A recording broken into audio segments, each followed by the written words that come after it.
All right, we are live, MythVision podcast. If you've been asking yourself the question, Dr. Carl A.P. Ruck, who's a Harvard classicist, he's got a background at Yale. I mean, he's been a PhD longer than I've been alive. He knows a thing or two about the ancient Greek mysteries, the ancient Greek stories, Greek literature in general. And he said on one of the podcasts in the past that Jesus is probably just a story. If you want to hear the answers to that, if you want to dive in, if you have questions, you can super chat those questions and we will get to them. I appreciate all the support. I'm back from my trip from California with Egyptologist Kara Cooney and, of course, classicist and New Testament scholar Richard C. Miller, who I imagine would have a lot of agreement with what might be said today in some ways. And let me go ahead and introduce our guest by popping all of them up on the screen at the same time. We have Gnostic Informant right next to me. We have Dr. Carl Ruck underneath me and Dr. Ammon in the bottom right-hand corner. Both of these gentlemen are classicists. They love the Greek world. And at some point, I'll probably be taking classes with Ammon to figure out the Greek language to try and understand what's going on. So shout out, plug up front. Dr. Ruck has written several books over the years. If you're interested in diving into the Greek world, this is just some of them. Just type his name in on Amazon and you'll find it. There's also a link down in the description to get you straight over to Amazon, and you can type up Carl Ruck and you will find several of his books. When's the last time you published, Dr. Ruck? I think it was within the past year. Oh, wow. Okay. What was the latest? Matricide and Sunshine. Sunshine and Matricide. Sunshine. I don't see it in here. So maybe they haven't popped it into the latest, greatest here. Road to Eleusis. Anyway, I figured I'd find it, but you can go and find it. Road to Eleusis is and that one and Apples of Apollo are my two favorites. That one even has the translation of the Homeric hymn to Demeter in there. Ooh. So it's pretty nice to have that in your library, I in my opinion. Check out his books. Go subscribe to Dr. Ammon. He prefers I call him Ammon. I just figure I'd refer to his credentials so you understand he knows Greek quite well. In fact, he can speak it fluently, read it fluently, the whole nine. And he has several books. He loves diving into the books. Sorry. He has some books. Sorry. He has several videos here on his YouTube videos on his channel. So go subscribe to the YouTube Lady Babylon. And he does Greek courses, Greek lectures, Greek teaches you in Greek, if you will. What do they need to do that, Ammon? How do they get initiated into the Greek world? Yeah, you're welcome to enroll in my intensive course. I do a 20-week using the Hansen and Quinn text. And students that are serious and want to commit to that 20 weeks can get me on Wizant. It's a rigorous program. It's classical Greek. You said, we speak it, but Dr. Ruck would know that we translate it to the best of our ability. And it's a continuous process of learning. I know I've been doing this for 30 years, and I know my range of classical texts is always broadening. And so if you're interested, you're never at the top. Carl Ruck is right at the top of that ladder. And he knows that the more you dive deeper into those sources, the more you learn. And Dr. Carl Ruck, I'm sure, has forgotten more Greek than most seminarians ever learn. That is amen and amen to that. All right, let's get our intro. Everybody come in, hit the like button. Please do check out our guest stuff, and we're going to dive into the deep stuff here soon. So stay tuned. Son, do you want to know what the truth is? After this, there's no turning back. You take the blue pill and you wake up in your bed and believe whatever you want to. You take the red pill and you stay in Wonderland. And I show you just how deep the rabbit hole goes. Remember, all I'm offering is the truth. Nothing more.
right. Love that intro.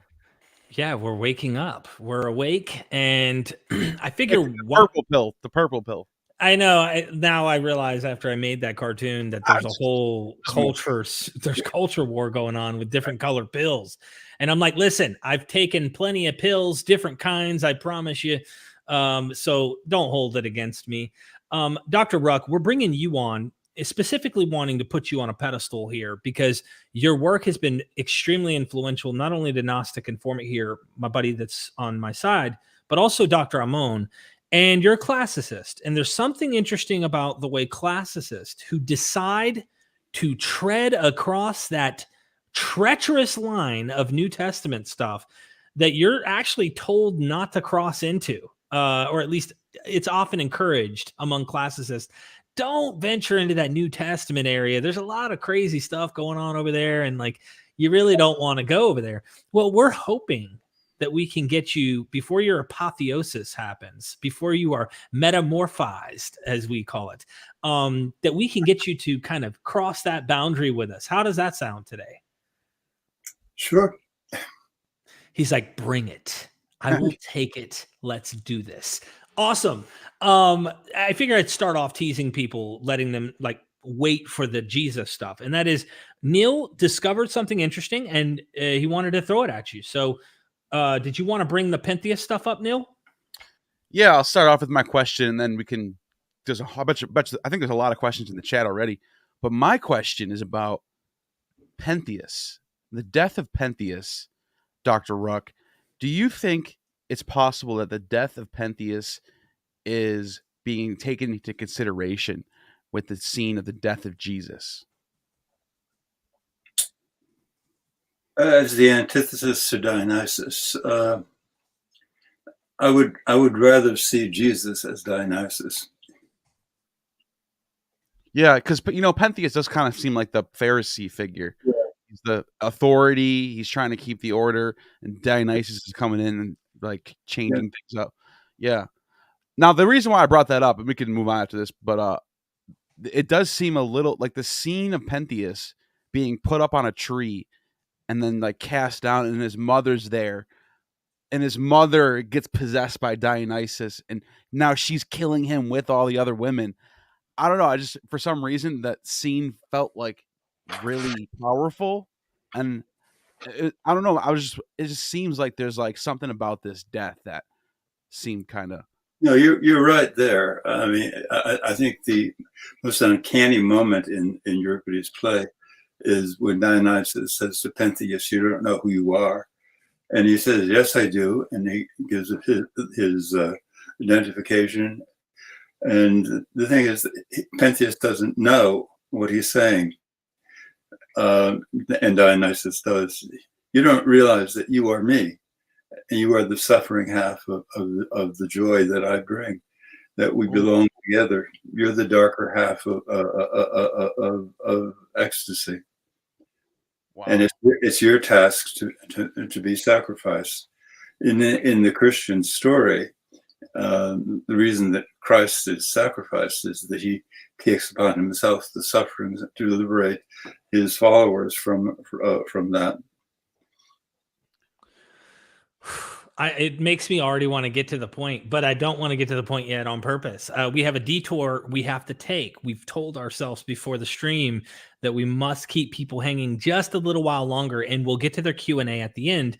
And that is, I want to bring up the scholarship issue. We talk about suffering of Dionysus, Jesus. There seems to be a persecution complex in America, of course, with Christians in power, by the way, who feel persecuted. Really, really odd situation, in my opinion. But my question is, in your situation, the way that you were treated in your scholarship, as it wasn't taken seriously, I guess, at one point, they kind of wrote you off. Ammon has a story that I can't say is identical, but it's similar, and I'll let him explain it and see how this might overlap with your work, Dr. Ruck. So my background was I was going into the medicine and pharmacy, and I, as everybody knows, and as Carl Ruck knows, I was ingloriously dismissed from a university after an inquiry into my state of demon possession by the Catholic Church. There was an investigation.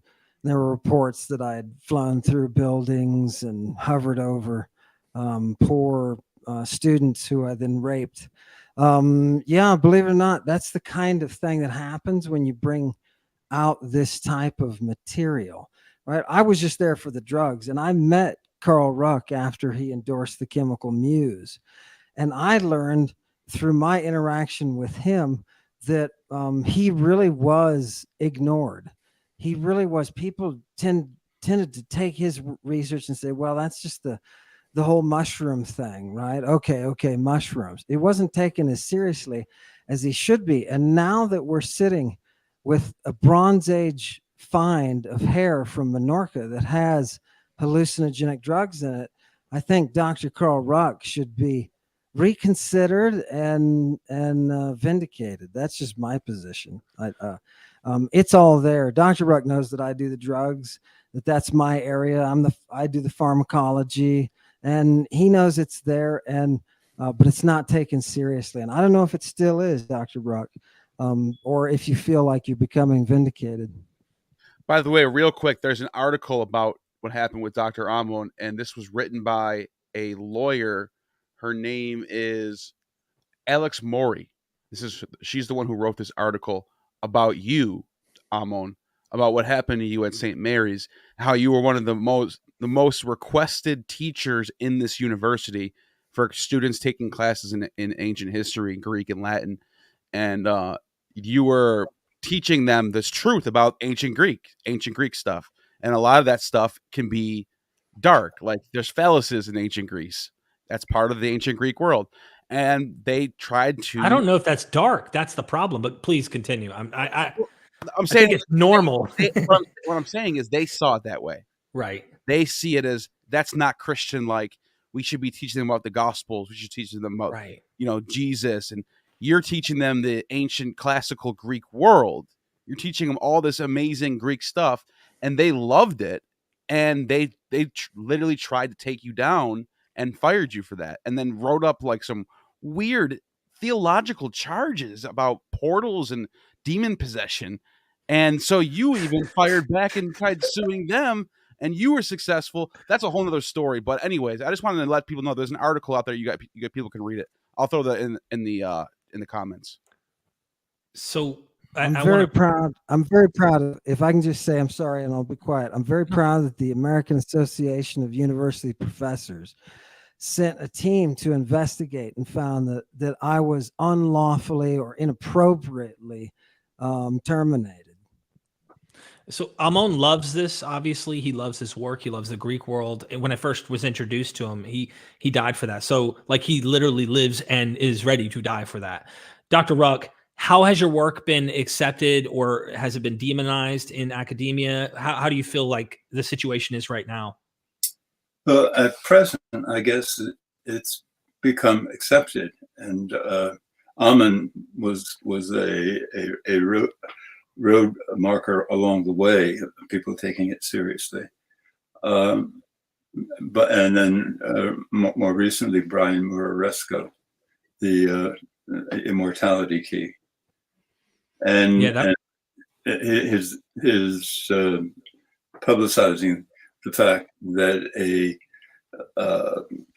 a provincial Dionysian sanctuary, there were small vessels, very, very small. You wouldn't use it for drinking anything other than a couple of tablespoons of a drug. And the archaeologists noticed there was residue and tested the residue and found that it tested positive for ergot. And so you have a vessel for a mystery initiation, a provincial version of the Eleusinian mystery, where you're drinking something which is obviously too small to do anything other than deliver a dosage of something, and apparently what they were drinking was something that contained ergot, and ergot is potentially, depending on how you access it, the source of an entheogen very similar to LSD. LSD is not a natural substance. Real quick, I mean, just to get everybody on the same page, this is a term called entheogen, and believe it or not, this is a term that everyone knows now, but this term was actually coined by you, Professor Ruck. Yes. The entheogen coined in 1979 by a group of ethnobotanists and scholars of mythology, Carl Ruck, Jeremy Bigwood. So this word, it comes from the Greek, inspired, possessed by the god. And so we're talking about hallucinogenic drugs that are taken in the mystery cults of ancient Greece. And so you pretty much you contributed this to academia, and now this is like you literally like made this a staple in the study of ancient psychedelics and ancient mystery cults and stuff like that.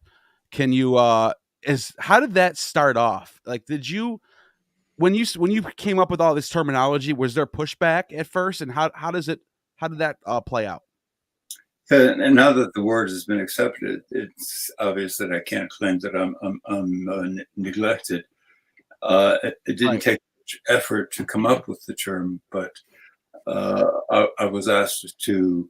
It was because we were talking about shamanism and altered consciousness accessed by a psychoactive sacrament, and it was in the midst of widespread drug abuse and addiction, and we wanted to separate what we were doing from the contemporary drug problem. Right. And the connotations of drug are that you are sluggish, you're not in your right mind, whereas we're talking about something that activates your imagination and puts you in a superior frame of mind.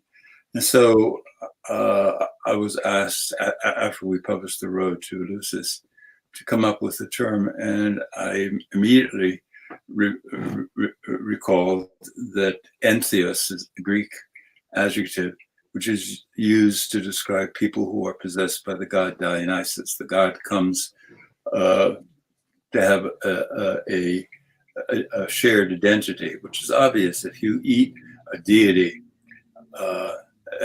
in some kind of sacrament. That means that you have the deity within yourself, and I put that adjective together with the Greek verbal idea of generating that condition, and came up with entheogen. And it's an easy word, and it's got good credentials, and wow. It quite accurately describes what happens when one becomes mystically possessed by the spirit of the deity by the act of ingesting something that is a sacrament of that deity.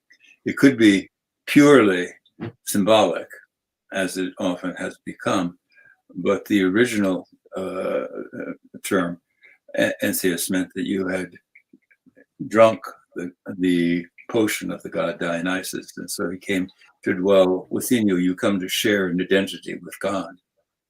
So go ahead, Derek. So I was going to say, this idea leads me to the thumbnail we created for this live stream. You've got Mary next to Jesus, and we don't want to get to the historicity yet. I want to tiptoe around Jesus for just a moment. Mary, in one of the scenes, there's a woman who's possessed by 7 demons. So we have to backtrack a little. I've never seen in the Hebrew Bible anyone demon possessed. There is no demons in that respect. I mean, not clearly. You could argue that there are spirits like Azazel and other things in late Second Temple Judaism that maybe start creeping in, but the New Testament has these demons possessing people. Very odd thing. I don't see anywhere else. And Ammon has mentioned this whole possession thing in passing. I don't know how far to take it. I'm not as learned on this, but the idea that this woman is possessed by 7 spirits, 7 demons, if you will. Is there in some way a connection in your mind as a classicist, Dr. Ruck, between the possessions that take place within the New Testament literature, which is Greek as well, and what we're finding in Greek literature, like the Bacchae or being possessed by Dionysus in a Bacchic frenzy and whatnot. Yes, I mean, you're using the term the Bacchant. That refers to the troops of females who honored the god Dionysus. He has two names. Dionysus is a name that identifies him as a civilizer, the son of Zeus. The name Bacchus, he's named after the ritual staff, which is the Bacchus, and that ritual staff is also known as the thyrsus. Thyrsus is cognate with the word torso, so that although it's a staff, it supposedly represents the body of someone, represents the body of the god. And we know that that was the emblem used by herb gatherers, people gathering magical plants. They stuffed them into the top of this hollow fennel stalk. So you think the woman being possessed, though, Mary, there's this like story of the other term for them, they can be called Bacchants. That means that they are associated with this Bacchus and ritual plant gathering. But the other name for them is that they were mad women or maenads, were maniacs. I'm thinking of how Mary was promiscuous, according to many tales, and they're of course we were just dealing with this earlier about when Neil used the word, oh well, it's kind of dark, and I'm like, it seems normal actually. What I find Christianity doing is they're becoming more ascetic in their practices, so they're demonizing the flesh and activities like that. But it's not only is this woman possessed by demons, as we would say a Maenad is possessed by Dionysus, but she's supposedly a promiscuous woman, and she's an adulterous woman, or she's a sexually active woman outside of the law of what you're supposed to do. Were the Maenads also practicing in such activities? It's hard to have an ethical judgment on a person who has an experience of ecstasy, which is traditionally experienced as orgasm with a deity, but that hardly can be prurient because the person is having a orgasm with a spiritual power.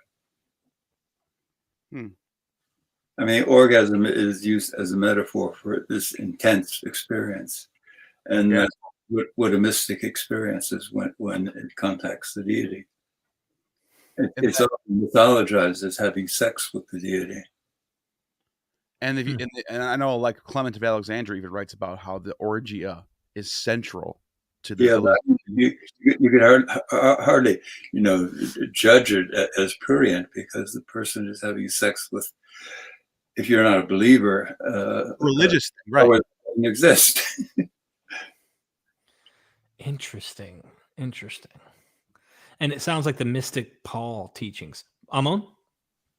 Can I thank you, Derek. I just want to throw in, that Lady Babylon, she is hated because of her cup of porneia. And what's hilarious is if you turn back to those, and Dr. Ruck knows this, but if you turn back to those Victorians who worked on the Oxford lexicon, you'll see that they defined porneia as fornication or idolatry. And it's funny that you would call the idolatry and the sexual intercourse the same word. So yeah, there's something going on there that's deep that I don't think we're allowed to talk about, but the sex drugs that they're using allow us to bring that in, because Mary, the very same woman, was pardoned by Pope Gregory for having sex drugs on her. Yeah, isn't that something? And it makes you wonder if those seven devils that he casted out were those same seven devils that teach us all those goodies about the sex and the drugs and the I don't think you can distinguish them. I don't think you can distinguish the sex and the cult, especially on Cyprus, for example. I don't think there's, sex and healing are all using the same language, right? You really can't distinguish. Well, you know how in the Secret Mark, they talk about the deep things of Satan, and they're talking about these mystery cults. They're talking about these rituals, orgia, taking the part in these rites. And I'm wondering if, as Christianity progresses and becomes more dogmatic and more doctrinal, it's everything that we look at as what we call pagan, which they didn't call themselves pagan. They're just, they're just different rites. They're polytheistic rites. But like the pagans that the Christians are talking about, all that stuff becomes evil and demonized and wicked. So later on, they get charged with witchcraft for, just being polytheistic. But like all the stuff that I guess what I'm saying is we look back at it through the lens of Christianity, not realizing that stuff was all sacred and fine before Christianity came along. What do you guys think about that? I think Ammon wants to say something. Oh, I'm sitting here thinking I want to ask you about that Menorca find. But I think what you're describing is real, Neil. I think it's a real phenomenon. What about the hair? What about the drug in the hair, Dr. Ruck? This is from Bronze Age. They found that hyoscyamine, scopolamine. We know these are those inducers of the hallucinogenic nightmares. Where do you put these people? Are these Medusae? We have to go back to Dioscorides and say, look, he says they're using these things as arrow poisons for killing, right, and paralyzing. What are they doing with this? If we could reach out to that archaeological team and explain to them, where would you put us, Bronze Age, the use of psychotropics that are frightening hallucinogens? It really shows that it's a natural impulse of mankind to alter consciousness. We have no trouble with our present day fascination with the wider range of wide array of chemicals that are used to treat illnesses and so on. And it's only part of that interest in the ability of certain plants or substances to affect something, change upon the body, that some of those experiences would be felt as pleasant, orgasmic, and interpreted metaphysically as a union with the spirit world. Okay. And when I say that, I mean I'm speaking from this side of rationality, interpreted as contact with the spirit world. Right. But there's no reason for us to be so blind as to dogmatically know that the spirit world doesn't exist. Sure. I'm with you. I want to bring us to Jesus since we're 30 minutes in here, and we have several questions from our audience that are interested in getting Dr. Ruck to answer, and we can have some fun throughout that. Talking about the historicity, before I ask you simply to dive deeper into this, Dr. Ruck, on my channel several years ago, I started this channel, and what inspired me was when I was a fundamentalist, I thought Jesus literally was God in the flesh, Trinity, the whole nine. You're kind of told a story and you believe. And then, you start to find out there's problems, there's holes in what I was told. Once you find out there's some holes and you say, hold on, Jesus seems to have something common with other legends and myths of people, deities and such. I don't think those are true. So you start going, well, Jesus probably didn't do those as well. And those figures in often cases never existed. So there were scholars I started to look at that said Jesus never existed. And so I started to go, wow, maybe this guy didn't exist at all. And I really have been on this journey to try and figure out what can we know if there is a guy. Well, over time, I think Gnostic Informant would maybe share some commonality to me. I've come to a conclusion where I think that there might have been some dude, I'll just use the term, some Jewish guy who is at the basis of this thing. And he's mythologized. And the reason I do that is I'm looking at Paul. But you said you think he's just a story. And so I'm really open and curious to get information from you. Why do you think he was just a story? If you can go into more detail than on that topic.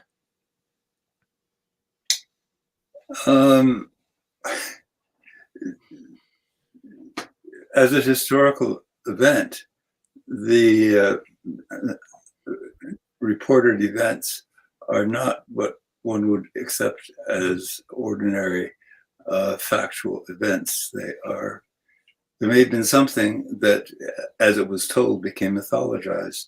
And it is a mythical story of someone experiencing orgasmic mysticism, a mystical communion with deity. So even in Paul, you're saying, like, we get the Gospels are extremely, I'll use the term fiction. They're loaded with legend, myth, however you want to put it. But even in Paul's letters, you see that in Paul. Yeah, I mean, I think a telling item of evidence is the fact that Jews are not Christians. And that is because Jesus is not Jewish. Whatever he was, he must have been, if there was an event, it would have been a Jewish person. And so there may not have been an event, but if there was an event, and it's possible that there was an event, it was a Jew who was Jesus. But the story of his divinity does not conform to the Jewish expectations of divinity, whereas it conforms exactly to the Greco-Roman idea of deity, and of Dionysus.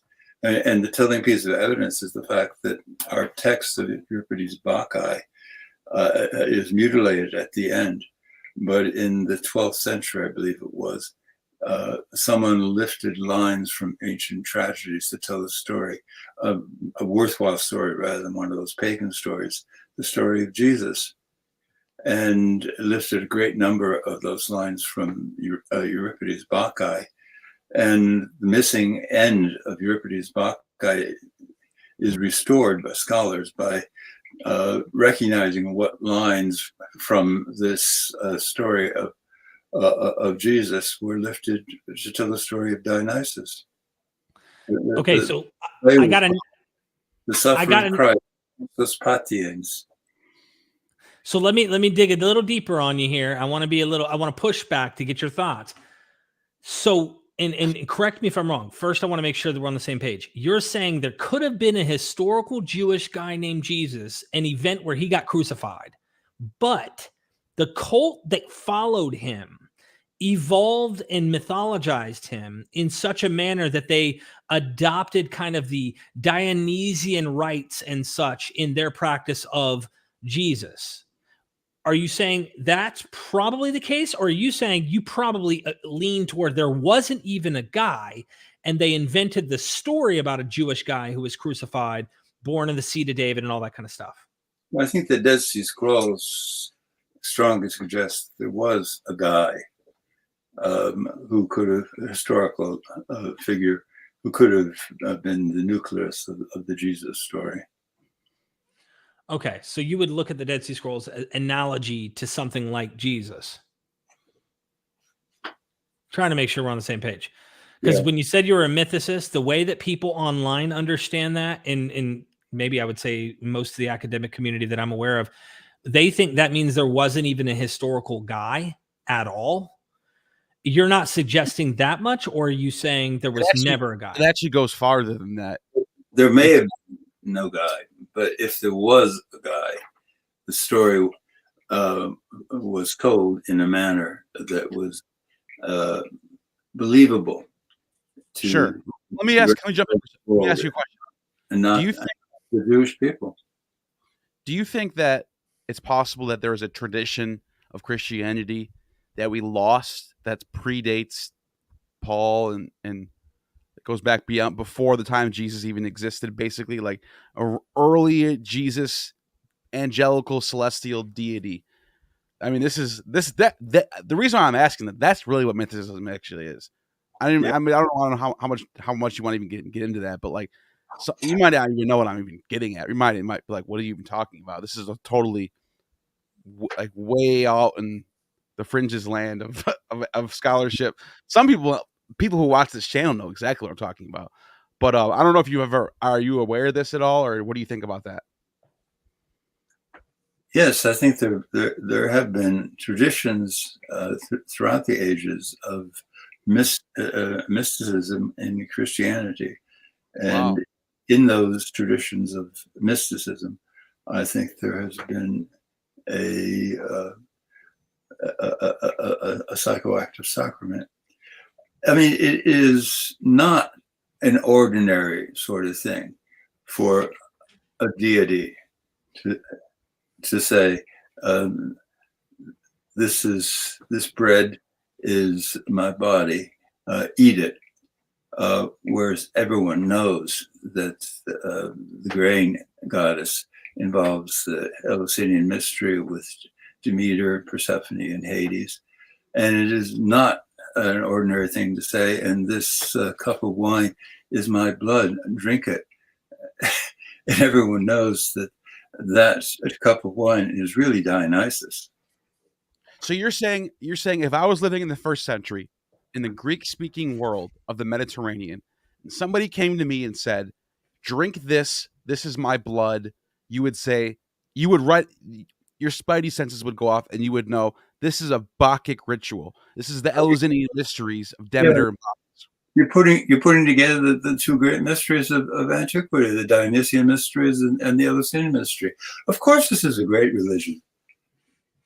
And you can go further back and find this in ancient Egypt, of course. But that's actually what the Egyptologist was telling me, Karakuni, when I was at her house recently. And so there's a very deep rooted tradition in this whole ingesting of the deity. And that's what really what strikes me as odd is how much foreign, I'm using the word foreign, it wouldn't have been foreign, but foreign material we don't find in the Hebrew Bible or in the Old Testament, as it's always referred to, but we do find in this New Testament material that I'm really fascinated by, including this whole ingesting the deity as part of the ritual act of becoming becoming more like the deity that you're ingesting. So, so if I were to ask you, if you had to answer which one you think is more likely in your head, there was probably a guy or probably not a guy at the basis of this whole thing. What do you lean? You might drink a cup of coffee and say, oh, there was a guy. You might not drink that cup of coffee and say, there probably wasn't a guy. I'm just saying, where do you land on that? I think there probably was a historical event that's mythologized, and it's the leader of righteousness, the Dead Sea. Oh, so you actually do think that? That's interesting. That's what I was trying about that, but it certainly is a convenient event, and it seems to fit the bill perfectly. I think that's interesting, but I'm also at the point now where I think the question of if there's a guy or not is it's almost pointless because we're never going to be able to know for sure. It's just right. What I'm more concerned about is what he's talking about with the Eucharist and the Bacchic stuff and how these rites come about. I don't care if there was a guy that got killed. I care about how does Christian theology come about? Why is there a Trinity? Why are they drinking wine and eating bread? I care about why they're doing all that shit. And what Ruck wrote about, and I think what he focuses on, is a lot of this stuff comes from the mystery world, the Eleusinian mysteries, the Bacchus and Demeter and all that stuff. I think that's way more fascinating than like well, do you think the murder's a guy or not? Like, I'm just throwing that out there. I'm with you. Dr. Ruck, if I may, just one more thing, and then if Ammon has one more thing, sure, let's get it in the super chats so we don't leave our initiates waiting too long to ingest their Eleusinian conclusions. What is the problem? What is the problem with New Testament studies? As a classicist, you're approaching this material.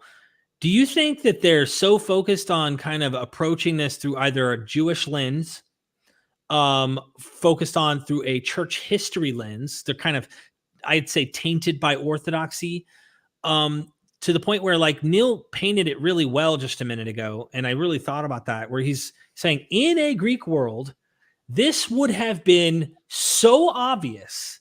Eat my flesh, drink my blood would have been the biggest scream from any papyri of I am doing something like Dionysus here.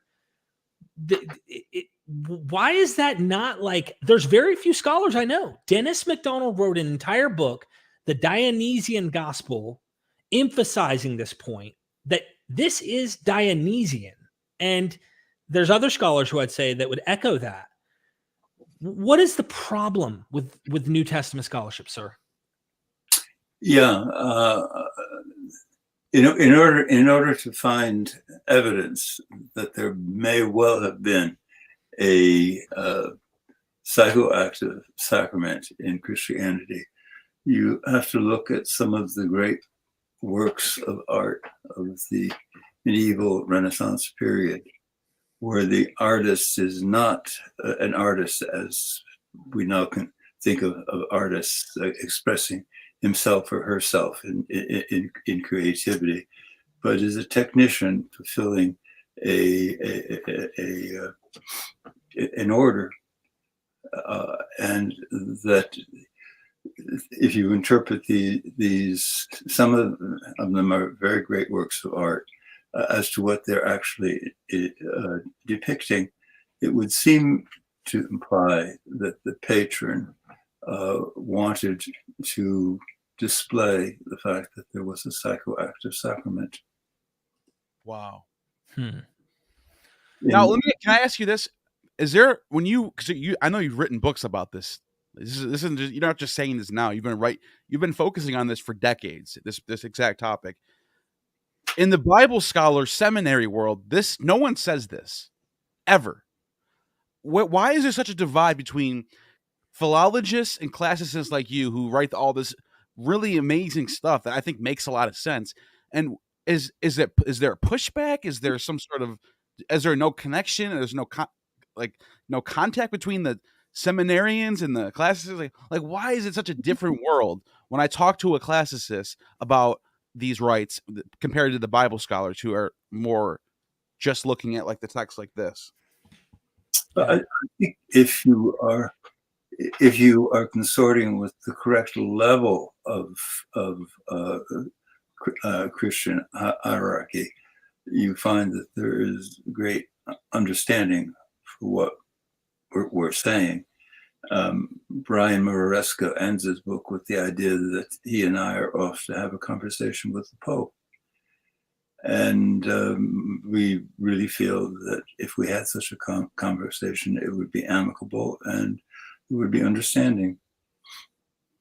No, that's interesting what you just said. You mean like you think that bringing these rites back to their original form could make religion something more better for people, or it would bring it back to some sort of like real, tangible, positive thing where it's something it's lacking right now, maybe? Except that any religion has a system of thought, and any system of thought is limiting with respect to the experience we're talking about.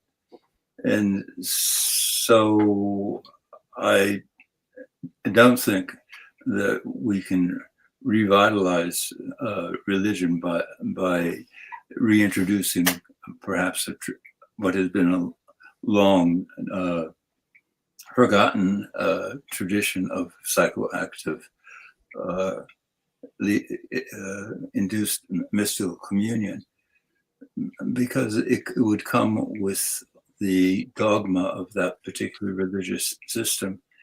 And dogma is limiting with respect to what we're talking about. The possibilities are infinite. This isn't a new idea. Plato wrote that everything that he has written is not wrong, but it's not the truth, because the truth is something that can't be expressed. If you express it, you falsify it. Everything's in a flux. Yes, it puts you in the direction of where truth might be. But once you express it, you falsify it. I mean, we simplify it by saying a spiritual realm. And I said before that there's no reason to automatically think that the spirit realm doesn't exist. But once you call it the spirit realm, you've limited it. And you end up with demons and saints and so forth. And that's just an attempt to understand and control something which is infinite. And that kind of reminds you of like what the scientific method actually is nothing can just be established as solid fact that can't. Everything should always be questioned and examined and redefined and rebuilt upon. And there should not, like, the idea of dogma itself is just flawed. It just brings flaws. Yeah. Ammon, dogma is the myth, the story. I love that what you said there. I think we're all storytelling creatures. We're pattern seeking and we're looking for a story, and we're all telling ourselves stories. Even the most staunch rationalist tells themselves a story. Ammon, did you have something else before we get to super chats that you wanted to say? I didn't want to cut you off. So as Dr. Ruck is the good classical cop, I'll be the bad classical cop and give you my answers to those questions just briefly. Biblical scholars suck. They suck, and their Greek is terrible, and classicists laugh at them. They laugh at them at the work that they do, because you cannot possibly focus on learning Greek interlinear translation of a text. It's been translated over and over and over again. If you guys want to know what those texts say, go out and read the stuff around it, so that when Jesus steps into the garden and the Roman authorities get there to arrest him, and they've got all the heavy equipment with him, he's like, wait. And his naked boy is standing right next to him, right? He says, wait. Why'd you come out armed?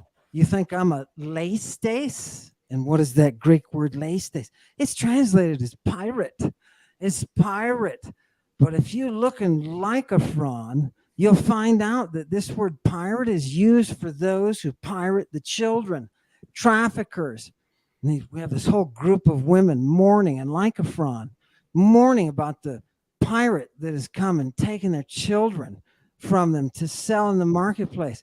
So when Jesus is standing there, you don't need theories to explain what's going on. Just that language, and that's Carl Ruck knows. That's what a philologist is, man. You're rooted in that language. Africanus stepped up and said, there is no Hebrew text. There is no Hebrew text. This stuff is native Greek idiom. And right there, boom, all of a sudden we shift. We shift into a different world. We have all this detritus that follows it. I, as a classicist, as a bad cop, I want to find out what is that interdimensional warrant that is out for Jesus. What words is he using? I don't care if he's real or fake. The inside of me wants to know the reality. So the only place I can get that is the language. And when he calls himself a child trafficker standing next to a naked kid at 4 a.m. in a cemetery. And I think the best way to explain it, it's like, if we know that we know the New Testament's drawing from Old Testament motifs, but like all the extra stuff that we see in the New Testament, which is most of it, that's not drawing from the Old, is probably drawing from somewhere in the world, the world, the Middle Platonist world, peripatetic world of the Eastern Roman Empire, meaning Syria and Judea and North Africa and Turkey. These people have a culture. There is a culture there, and that's the it's things. There are things that are in the air, the zeitgeist of the time that nobody can escape from, and it's in the language.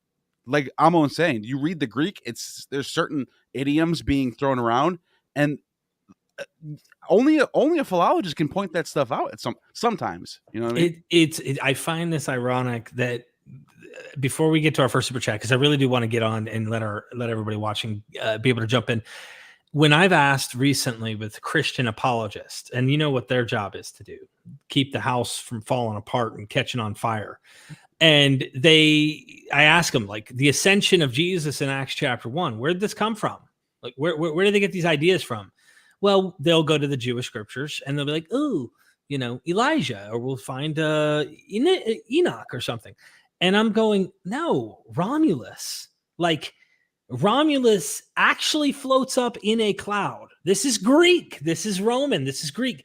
Like, this is not Jewish. This is the closest example. And he goes to the right hand of God, Jupiter. He goes to the right hand of him. It's not only that. That's a very specific thing to do, though. This go to the right hand of the God. Like, why would Romulus appears to Proculus Julius on a road, hint, hint, Damascus Road for Paul, in the same book. He appears to him on a road, right? Like, so you have this eyewitness testimony about Romulus being a deity now. You have this eyewitness testimony from Paul of this deity named Jesus. I mean, to me, it was so obvious. And it's like, let's divorce the Greek and Roman world. So that's what I see happening often among New Testament scholars. They're not really paying attention to that detail. And just to add to what you said, it's not even just Christians that are intermixing Judaism and Greek stuff. We have, like, one of my favorite resources is these pseudepigraphal texts that James Charles would put together, and it's filled with Greek stuff. The Judaism at the time period, what we call Judaism now, there was Orphic fragments, there's Sibylline oracles, they're mentioning Zeus, they're mentioning Diana, the goddess. It's everything's and then to even like the icing on the cake is when you start looking at the PGM, the collection of texts that are put together by Scarborough and Morton Smith and others who found these fragments of texts that are in Greek and Coptic from all over the Greco-Roman world, from the 2nd century BCE up to the 4th century, the Common Era. And these are you can't divide Jewish from pagan. There is no They're such blended, thing. right? It's all one thing. It's just all cultural. It's all the same. Well, as one person put it, if you were to compare Sargon and Moses' birth, imagine that there's a comparison here. Sargon's birth is far older, and the empires that ruled, the influence typically works from top down, if anything. So the ruling nation, the Greek Empire, if you will, Alexander the Great, that influence, their stories, their Hellenism is what is going to penetrate the pores of everyone that is under their control. Same goes for Rome. So to imagine that, like, it's the other way around, that's just not what serious scholars are doing. They're saying, hey, we see that the Roman world, the Greek world's influencing the Jewish world far more than the other way around. That doesn't mean there isn't some influence. It's just not making the impact the other way around. Okay, let me jump to these super chats because I want to make sure everybody gets a chance here. A couple of them disappeared because it refreshes after a while. Yellow Psych asks, do you think, and I'm going to ask this of Dr. You did save those for the old ones? You still have those? I have them up here, but I can't pop them up. Okay. So it's just 2. And then I think we're caught up to, it's 4. Yellow Psych says, do you think Demeter and Bacchus represent the body and blood of the mysteries, grain and wine? I'll ask Dr. Ruck, and then Dr. Ruck, what do you think about that? Yes, it's quite obvious, isn't it? I love how he's so right to the point. There's no, like, a lot of scholars will say, well, and there might be some nuance. He's just like, yeah, it's obvious. I love it. I love it. So just to reiterate, for anyone who doesn't know what we're talking about, Demeter in the Eleusinian mysteries was the central goddess in these rites, and she represents the grain mother. She represents fertility and grain. And then Bacchus, who's also central in the Eleusinian mysteries, is the vine and the cup of wine. And they would drink this cup called kykeon. And the kykeon is a mixture of wine and fermented ergot, which is the entheogen. And it was a hallucinogenic drink. And they would drink this drink, and they would go and do their rites and get initiated and get salvation. There was a salvation Eucharist involved in these rites that are right next to Athens. Thank you so much for that. Our next one is Imnag, here to expand my knowledge and show some love. Thank you so much for that super chat, my friend. Drawing down the stars, are there any references to drinking cow or bull urine within the mysteries? Cows can process ergot into ergotamine? Wow. That's very interesting, Ammon. Talk about cow urine. I drank cow urine. It's not bad. It's not that bad. But the only references as a scholar, I can only tell you as a scholar that I have seen personally with the milking, mostly of goat milk. Think of goat milk and the different types of milk.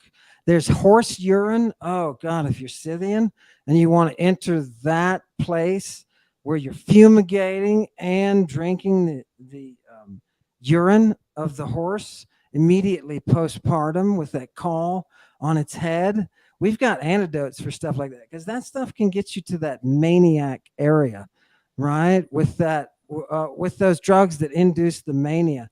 And that's something I don't think the modern world comprehends yet. We take our drugs like hippies to feel better, right? They're taking their drugs in order to induce a state that ultimately will bring them to a higher health, a higher understanding. So when they've got that scopolamine on board, and dude, these guys are going through they're going through intense psychotherapy. Dioscorides tells us, he says, you modulate, you regulate with the antipharmaca, right? You have the pharmacon and the antipharmacon. And so you can take this hellebore and you can, after you've gotten the mandrake on board and you've gotten the hyoscyamine to the level where you need it and you're starting to rage, you can regulate that with the hellebore. Isn't that neat? And then we get the myths of someone, King what's his name, who nobody cares about, getting his daughter's crazy, and next thing you know, they're having to get the hellebore to lower it. It's that. They're the drugs, man. That's where the drugs meet the road. I'm sorry, but that's my contribution. Carl Ruck, don't you feel that finding these hallucinatory substances or hallucination-inducing substances in the hair of the Bronze Age people, how does that make you feel? How does that resonate with you? It demonstrates that it has been a natural activity of humankind going back to far prehistory. We got one more by drawing down the stars. Were priests using drugs to transition their gender in the mysteries? Any chance that Jesus used drugs to become a hermaphrodite? So I guess the first question I think would be asking, put Jesus aside, because that's obviously the one that so many people have a problem trying to answer. Did people induce or ingest drugs to change their sex in the mysteries? That seems the first half of that question. I do know that Pliny the Elder in the 1st century writes about people changing their genders. I'm not sure how much about in the drugs he gets into, but he does write about it. He does clearly state that this was being done in the ancient world. I can pull it up if you guys want. You're muted, Ammon. It was a dislike in the Middle Ages as well about the gender swapping, that you could change gender. And it was an accusation leveled against the witches for what they were doing. Is when you take that Thracian pirate and he grabs that boy and he cuts off his testicles, and the boy wakes up, right? You can do that with Mandrake, by the way.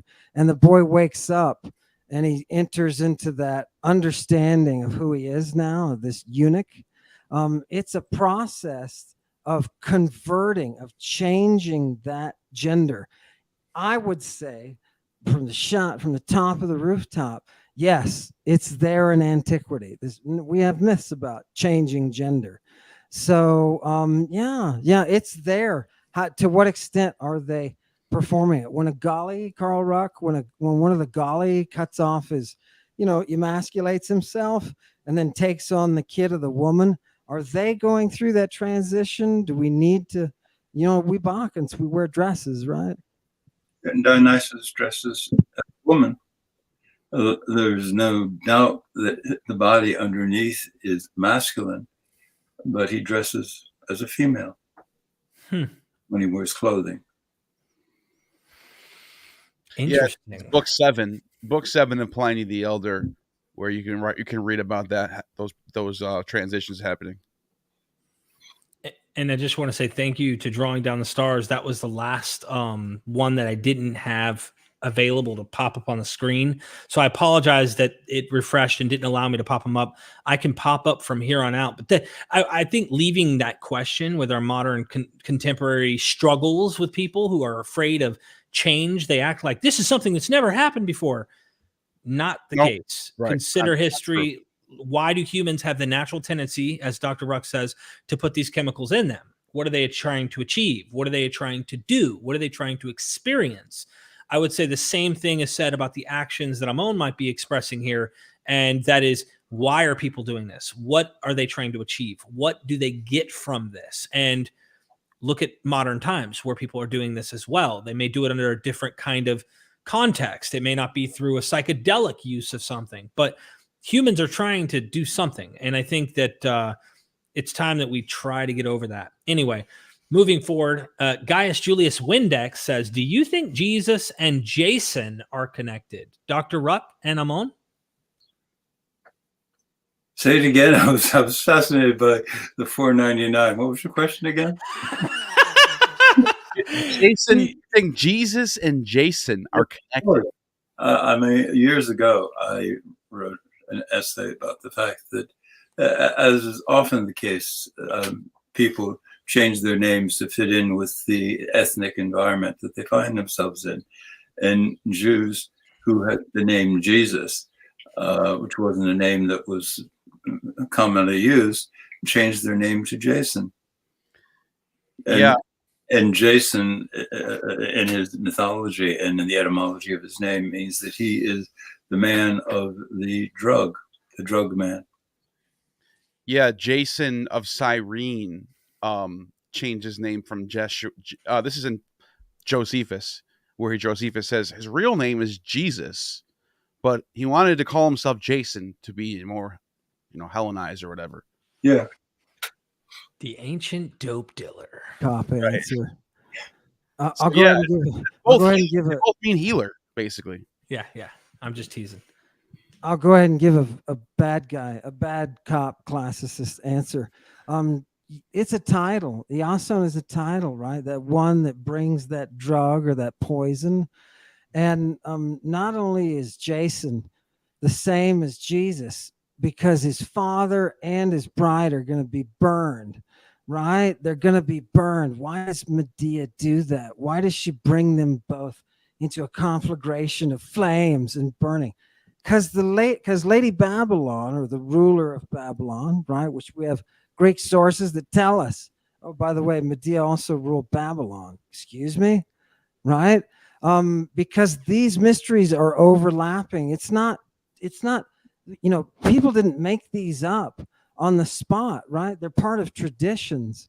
And for Jesus to be that Iason, that bringer of that medicine, is central, right? He's standing there with the woman at the well, and he's like, listen, baby, listen, he's totally rude to her. He's totally rude and condescending. I don't know why nobody ever points that out, but Jesus is rude and condescending. And when he tells her, he's like, if you'd have asked me, I'd have given you the water of life. What's he talking about, right? He's not walking around making metaphors. Oh, holy man making metaphors, right? He's using what's in his environment. So from the bad cop response, yeah, this is a sham. This is a sham, and this guy needs to be brought down. Look at if you go to book 12 of Antiquities, you could see Joshua, Jesus, being called Jason. Interesting. Thank you so much for that. Where am I at here? Oh, here we are. Constellation Pegasus. Who was Apollos Paul mentioned?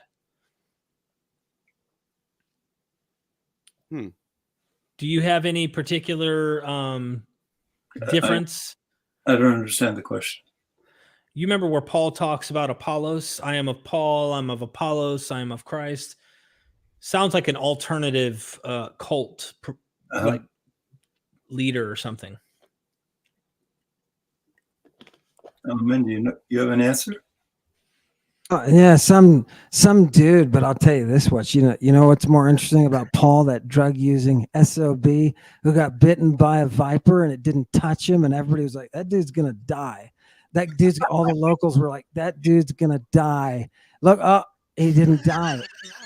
Notice that they weren't shocked. They were like, oh, wait a minute, he's one of those, right? Jesus is walking around, that pirate kid trafficker is walking around saying, I'm going to give you venoms and you'll be able to consume them and they will not hurt you. I give you that power, right? He was a drug using pirate, guys. You think he had the antidote? Is that what you're getting at? You think there was some cultic stuff happen? There's some language and of cultic stuff going on there. Is that what you're getting at? Dr. Ruck, you know that the Geoponica has a section by a dude who's called Zoroaster, right? It's just a name, whatever. It's probably not Zoroastrian, but that's his name. And he says, hey, the thing that they call vinegar, the oxus, that is actually a remedy for dipsas, envenomation, right? And how do you get envenomated by a dipsas, a horned viper from North Africa? You do so through the rectum. You get it through the rectum, kiddies. And that's where they're taking these medicines. And Nona says that stuff they tried to give Jesus on the cross was an antidote. He uses the word in Greek, antidote. I'm sorry to get all excited, but the evidence is there. It's all there, sitting there. Why don't we understand? Jesus is casting out demons. He's using meds that could. It's there for a reason. That could feed people. He's using the meds on the alabastron. What's he doing with Mary? And the big thing is this Mark, especially when we're looking at Mark, the earliest gospel. There is no. This is mythology. We all agree this is mythologized text. This isn't like a historical. For Mark to throw in there that they brought vinegar on a stick. There's something going on there. It means something. It's not just some random thing that we just, okay, they did that. No. Mark is saying something with that. Something, he's trying to convey something. I mean, vinegar is soured wine, and administering on a stick, you'd have to be awfully blind not to realize that that's phallic. Ooh, okay. Interesting. See, obvious little things right in front of our faces. Minnie Vantison, forgive me if I mispronounce your name. When you said you think gospels are just stories, do you think that Jesus never existed at all, or was it, okay? So we answered this, but you think if I were to pin you down, Dr. Ruck, you would say you probably think there might have been some guy. Yeah, he must have asked this question before we talked about it. It's possible that there was someone, but the Jesus story is mythologized. There may have been an event, but the Jesus story is a mythologized version of it. There may not have been an event because the mythologized story is archetypal, and so it's a natural reflex of the human mind. But it's quite possible that there was an event, but we have is a mythologized account of it. So to put that in another way for someone like me who might be thinking like, what's he mean by typal? That is, if this, it's interesting how the events might have corresponded with this new breakaway from the temple's destruction. Another way of putting it maybe is this: it's not strange that you have this religion spawning up and taking off in the non-Jewish world post destruction of the central religion of Jewish people. So there might be an actual symbolic kind of meaning to the narrative in a better, newer religion that is having continuity to the ancient one. I would say that might be a way of taking off. There's some people who actually hypothesize this as well. But so it's either there was some guy who was mythologized. Oh, go ahead. Dr. Ruck, you were saying something? I wasn't going to say anything. I thought Ammon was. Oh, my apologies. Okay. Padraig the Madman. North Africans has mushroom shamans. Finland has mushroom shamans. Japan and China documented laughing Jim mushrooms. I am but a madman who rambles. Yeah. I think Ammon's tipping the hat to him. Like, all right. Gotta respect. Chat talking about almonds on mushrooms, and somebody said something about smoking my shirt a while ago. I want to appreciate that because I realize you're engaging. You're engaging at a level, and if you can talk about Ammon doing these things, you can talk about Jesus and that naked kid, right? There's a reason. Carl Ruck knows there's a reason the biblical scholars are laughed at, because they are arguing for the sake of propping something up that they can't prop up. And that's going to cost life and blood and honesty. And they don't know. We need to. And the one thing that he has done, for all of you out there, Derek's audience, if I could say one thing today, this man worked. This man worked to show people that in antiquity, drug use was a process of religion and right and life, medicine. And he's just now vindicated. He's just now being vindicated. Now we've got the scientific evidence. And all of you who sat back, I was there at that dinner.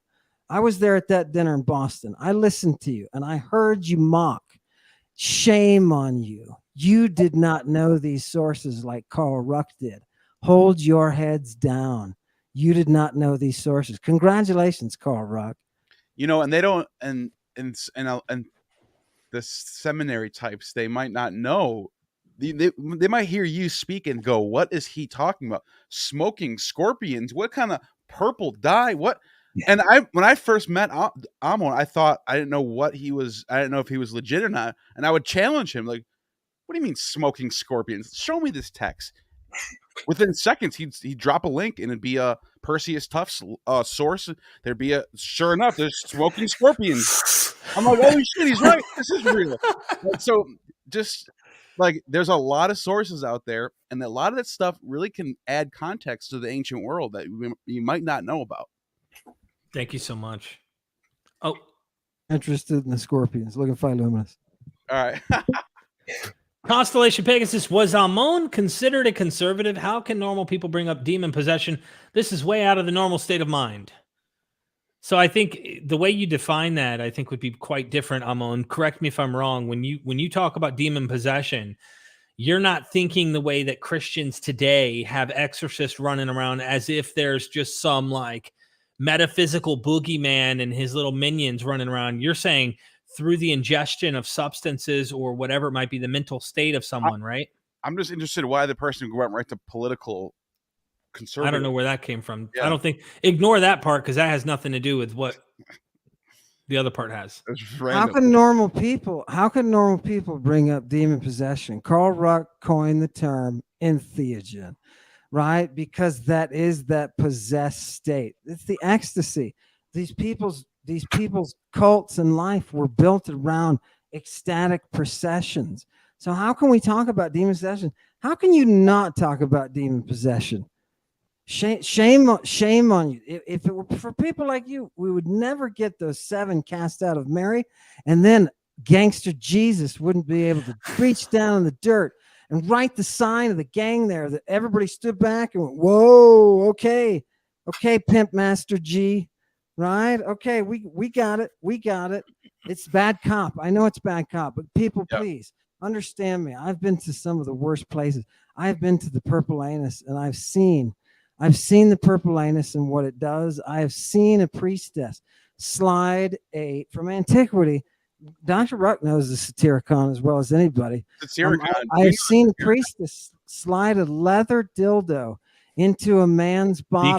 Be careful. Yeah, in order to YouTube. apply medicines, right? I'm a medicated dildo. I'm talking about medicated implements. And in order to get that person to be able to come to the state of mania, to have that possession, right? God, people talk about Ovid, and Ovid. You know, Ovid complains of not being able to get an erection because he's been using too many aphrodisiacs.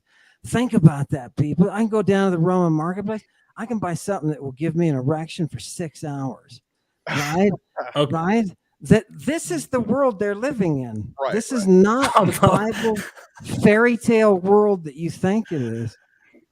Yeah, no, you're Thank right. you for that. And the person with the super chat right here is on the same page. Look, Demeter, the bread, Bacchus, the wine. You put those two together, you got a Eucharist. And this is a big thing.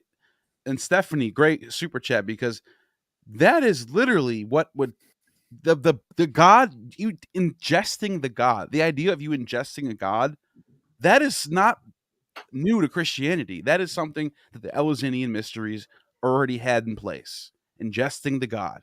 I mean, am I right or am I right, Dr. Ruck? Or maybe I am wrong. Am I wrong, Dr. Ruck? Yeah. All right. Thank you, Stephanie, for that super chat. Gettysburg Demoniac, on linguistic grounds, how much credibility can we give to John Marco Allegro's work, The Sacred Mushroom and the Cross?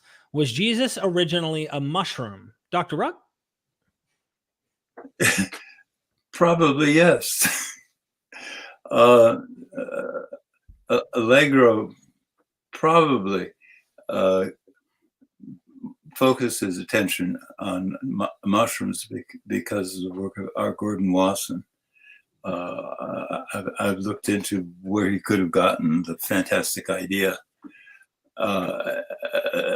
Obviously erroneous. And it's from my colleague, Wasson, who brought everyone's attention to the fact that we have a strange attitude towards mushrooms.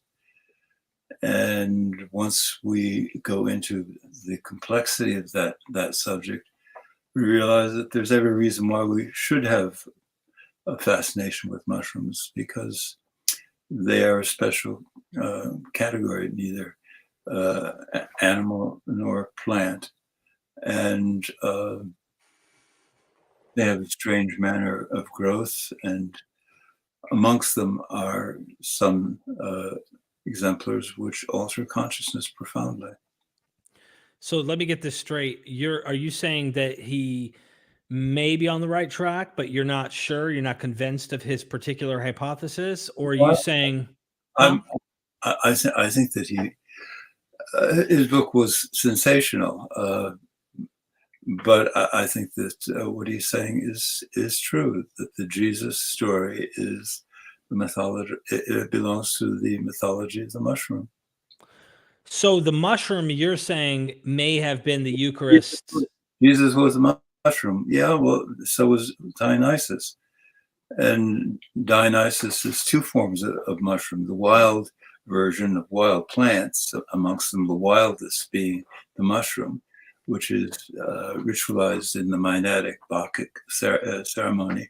And then the cultivated version of that ultimate wild, which is the yeast fermentation upon which you can grow upon the juice of a fruit, which is not another unusual sort of thing, because the vine has to be pruned in order to fruit. So you can't let it be in its natural state. You have to intervene and tame it. And then from the fruit, upon its juice, you can grow an intoxicant. a civilized intoxicant. But You it's have more to admit, complicated. I was going to say, you have to admit, Ancient though, wine, somebody might say, ancient wine drunk. What wasn't drunk as wine? It was drunk as the medium in which wild exemplars of the same intoxicating agent were added as so-called flavoring agents. And so wine is a symbolic drink representing the triumph of cultivation with commemorations of the primitivism out of which it evolved. So Jesus is an agricultural deity like Dionysus in a way. Yeah. I understand. Well, I think It's not to say that my blood is wine and my flesh is bread. Sure. Yeah, I get that.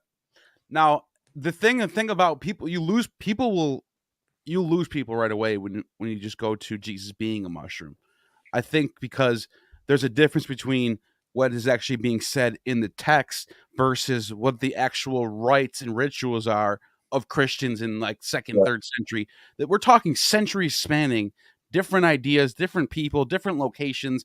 You can't all lump this into one thing. And like, especially this is where Allegros loses me when he starts pointing to like medieval art that have like things that look like mushrooms in the art, and somehow that has to do with the text.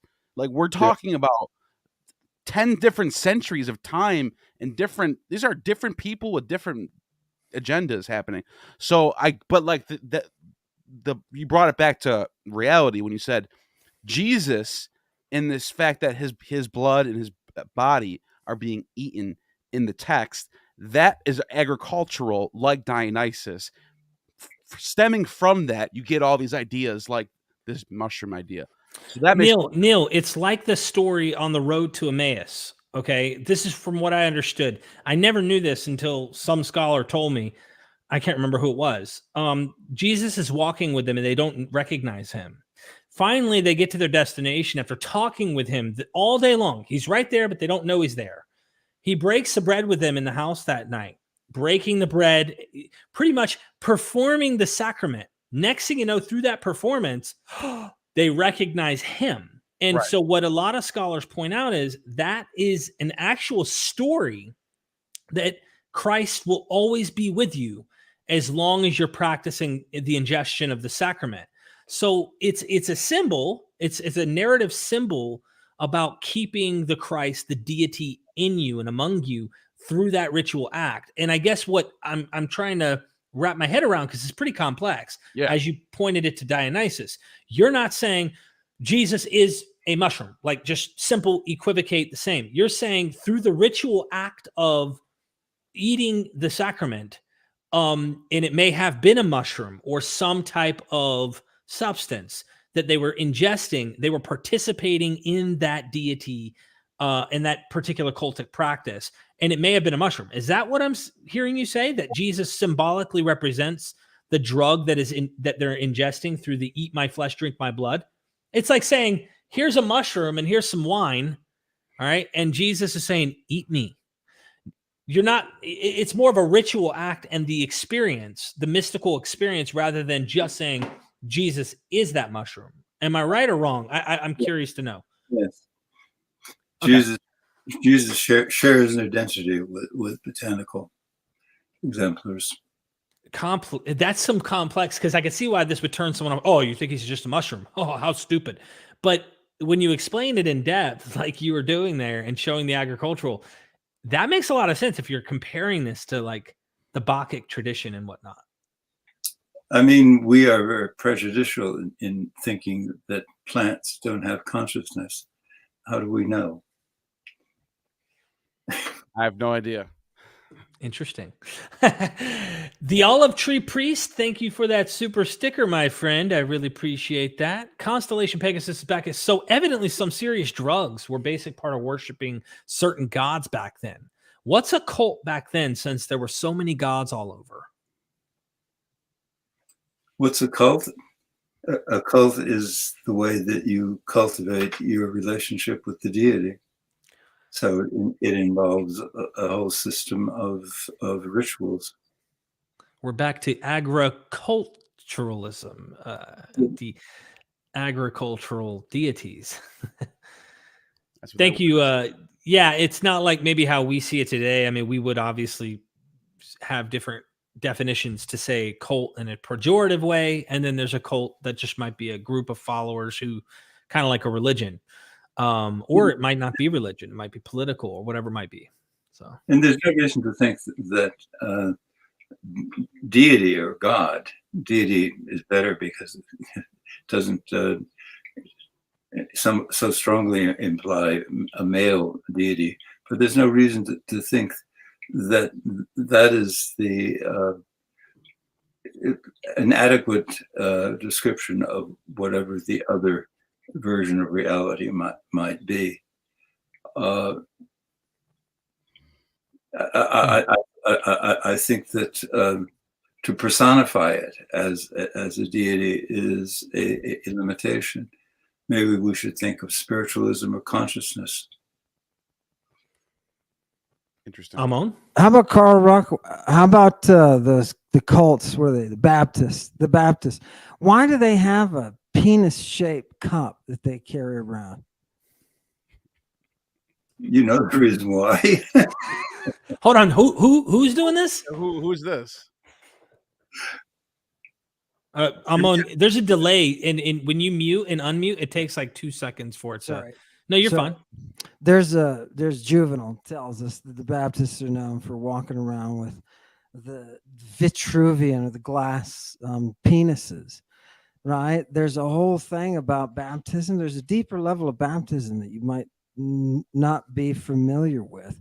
And when you cross over into the Phrygian mysteries, you've got your little Addis with you, and you're performing your rites of purification.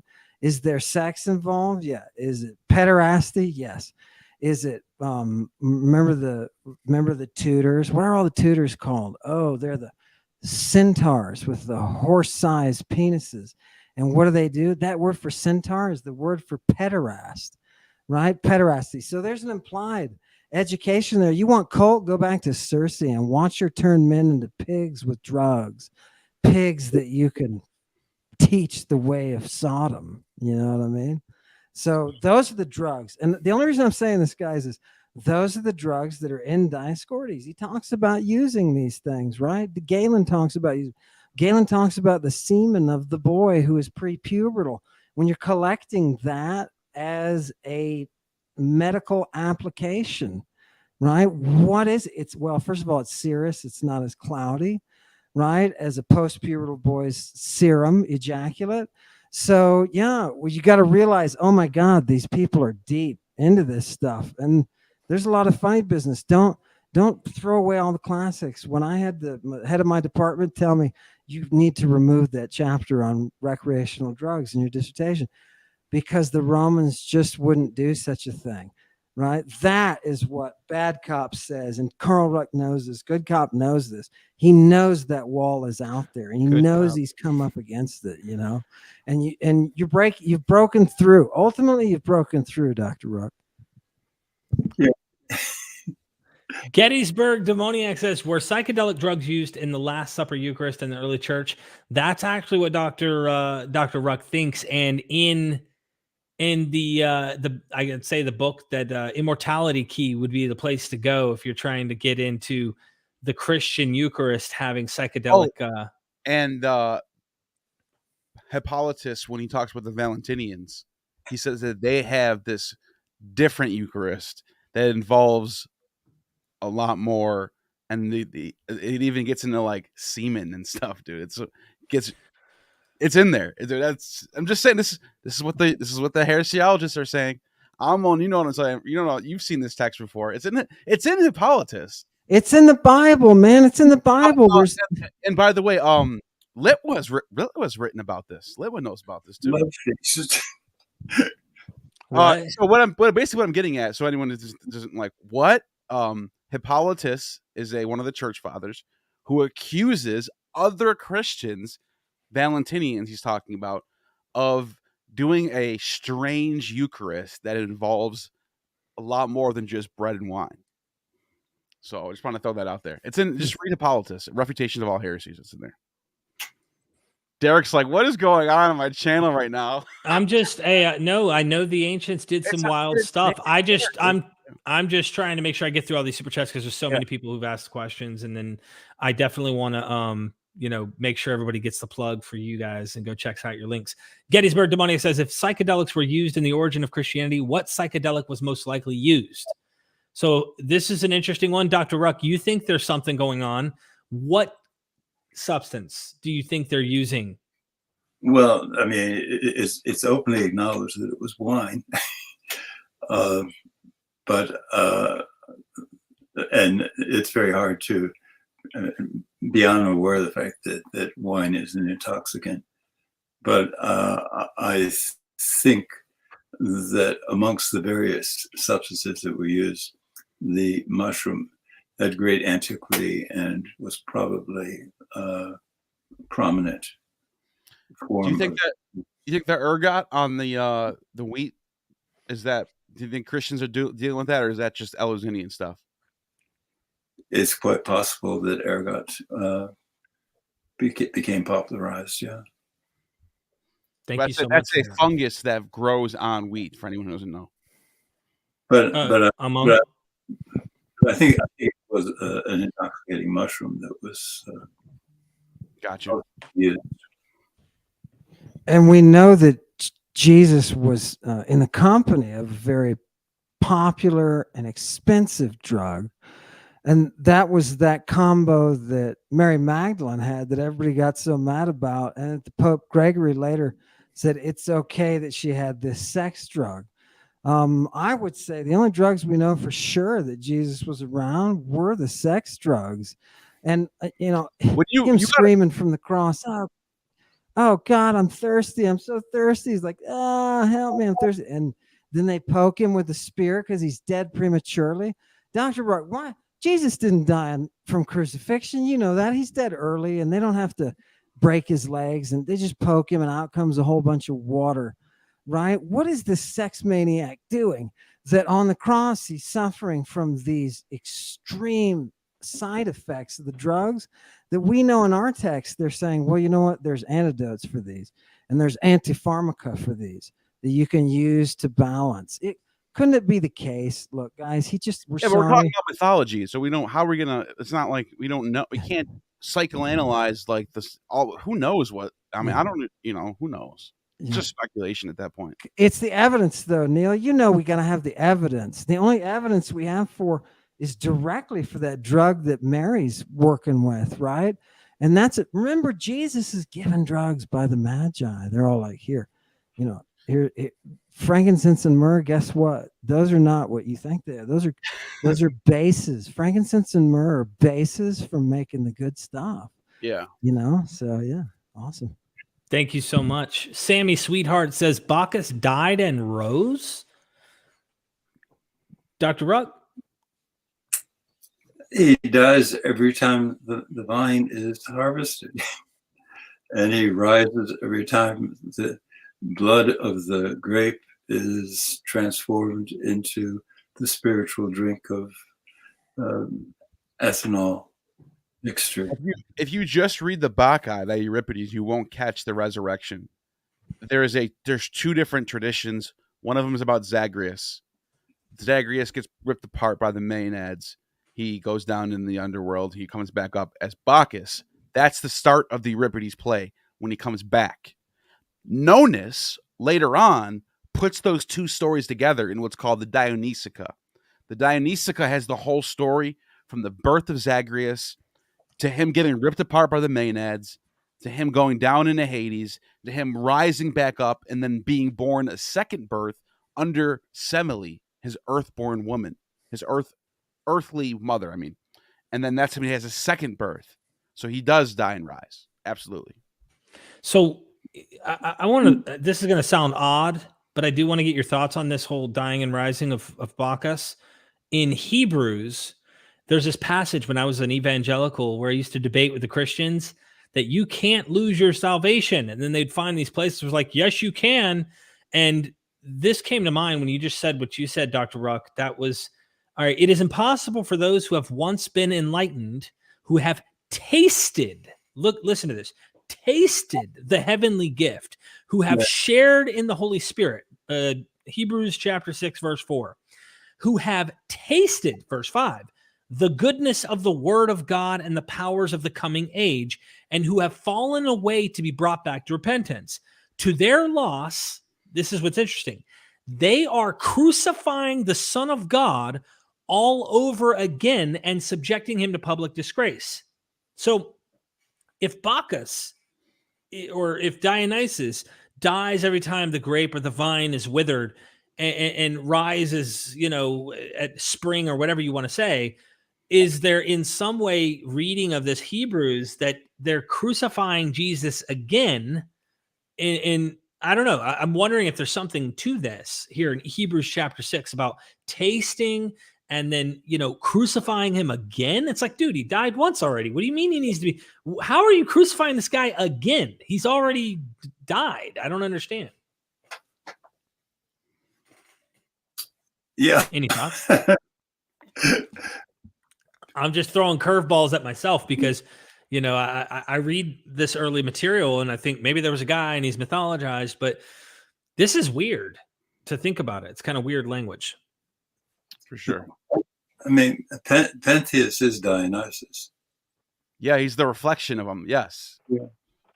I've noticed that. And they are depicted the same looking. You have this idea of Pentheus basically being the mirror earthly self, like he's reflecting himself onto Dionysus, and Dionysus reflecting himself. And so, yeah, it's something interesting about that. Thank you for that. Constellation Pegasus, why did Mithras die out? Was it because of Roman corruption screwing up the military? Soldiers didn't like the downgrading and decline, and thus Christians got popular? I don't know. Why did Mithras Well, die out? the Mithras thing becomes part of the Central Sol Invictus cult of the 3rd century Roman religion.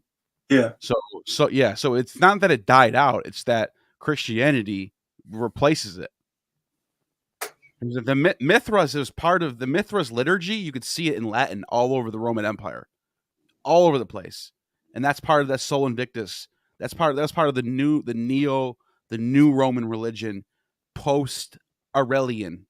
Like they're done with the whole Jupiter and Romulus. That's like old religion. That's like they're done with that. That's 1st century and Augustan times. But like once you get to the 2nd century and the crisis in the 3rd century, that gets replaced by this new religion of Sol Invictus. That's heavily using Neoplatonist philosophy, where it's almost like monotheistic in a way, where you had this major god, Sol Invictus, and he's basically like Mithras, Jupiter, and Helios rolled into one. So just a heads up, no more super chat questions because I want to try and get through these so we can let Dr. Ruck be on his way. He's been so kind to even give us this much time. We've been hanging out, diving into the mystery. So I'll try to get through these. If you guys want to help me get through them, that would be awesome. Grays 174, do you have any takes on whether, and I don't know the Greek word here, Aeonius means, yeah, does it mean you go to hell forever or not? I think it means eternity. Ionic, yeah. Yeah, Jesus, am I going to hell forever? You shut up, bro. Listen to me. There's no such thing as eternal life. It doesn't exist. Jesus says, I offer you ionic life. Life in the ion, baby. Smoke that. Thank you so much, Grays. Yellow Psych, can you go over the roles of women in the mysteries and what that means about the power they yielded over those initiated into the mystery cults? So interesting questions tonight.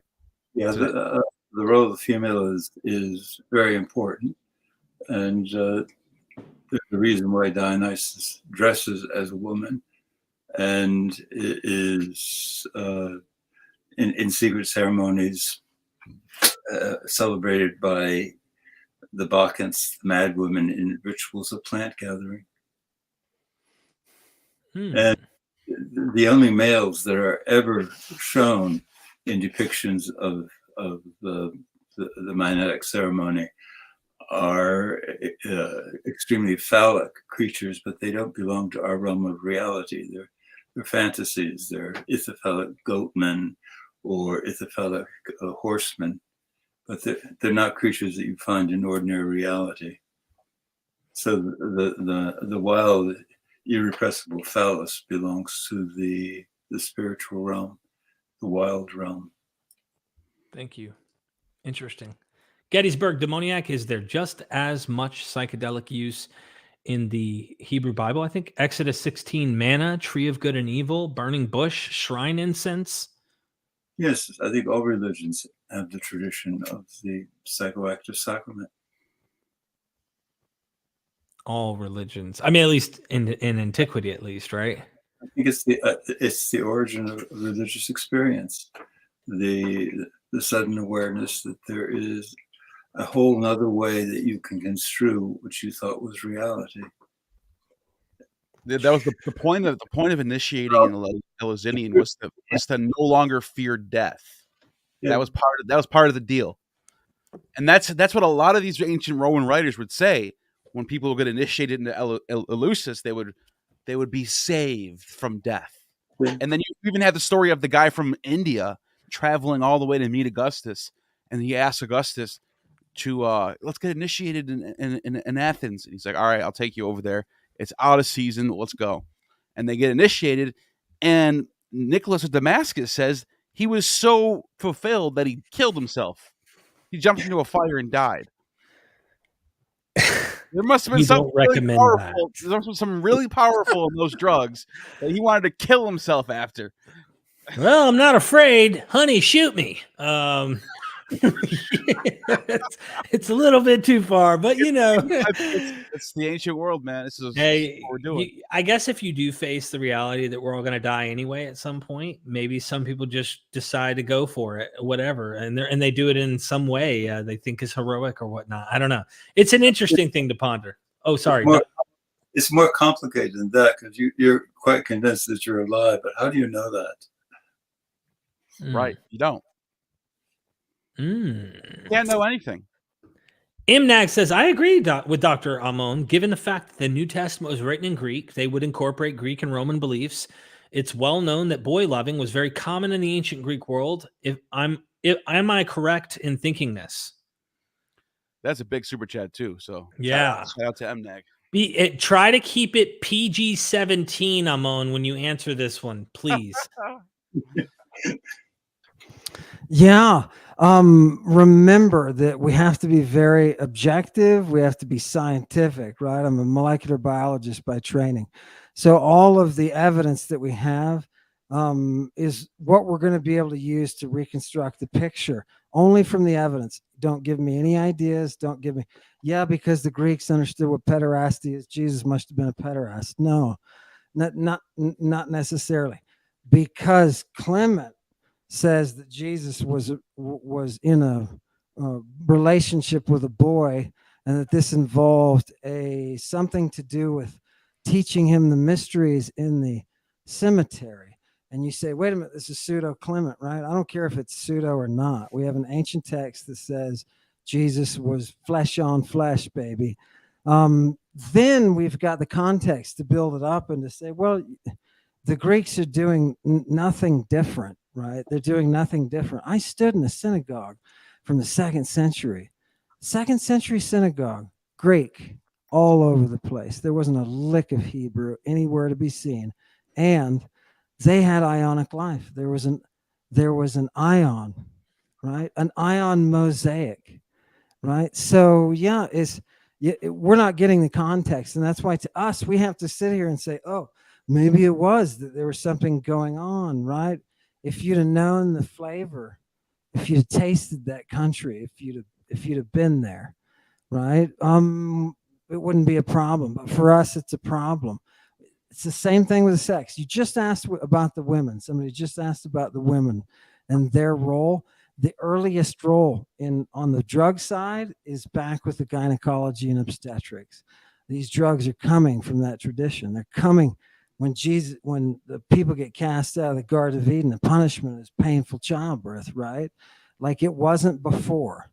Well, it doesn't have to be. Wow. You can have the oestrus and have that painless childbirth, and the midwives will be the ones to take. There's always something grounding this stuff. Is there something grounding, Minag? Is there something grounding Jesus's pederasty? Between you and me, he's arrested. He's arrested in the public park with a naked kid, right? That is as far as we can take him in trial. We have to rely on a jury to step back and to say, what is this necessarily indicating? When Jesus is touching those children, remember, people don't think about this, but Jesus got in big trouble for touching children. He's touching children. And the disciples come to him and say, the parents are yelling at us saying, why are you letting them touch the children? Don't touch the children. The disciples are like, what do we do? And Jesus is like, bro, you're not going to scandalize me, right? Don't scandalize, just like the Pope. Right? Don't scandalize me. Don't scandalize me. Why? Right? We have to be detectives. We have to take that higher ground, be scientific about this.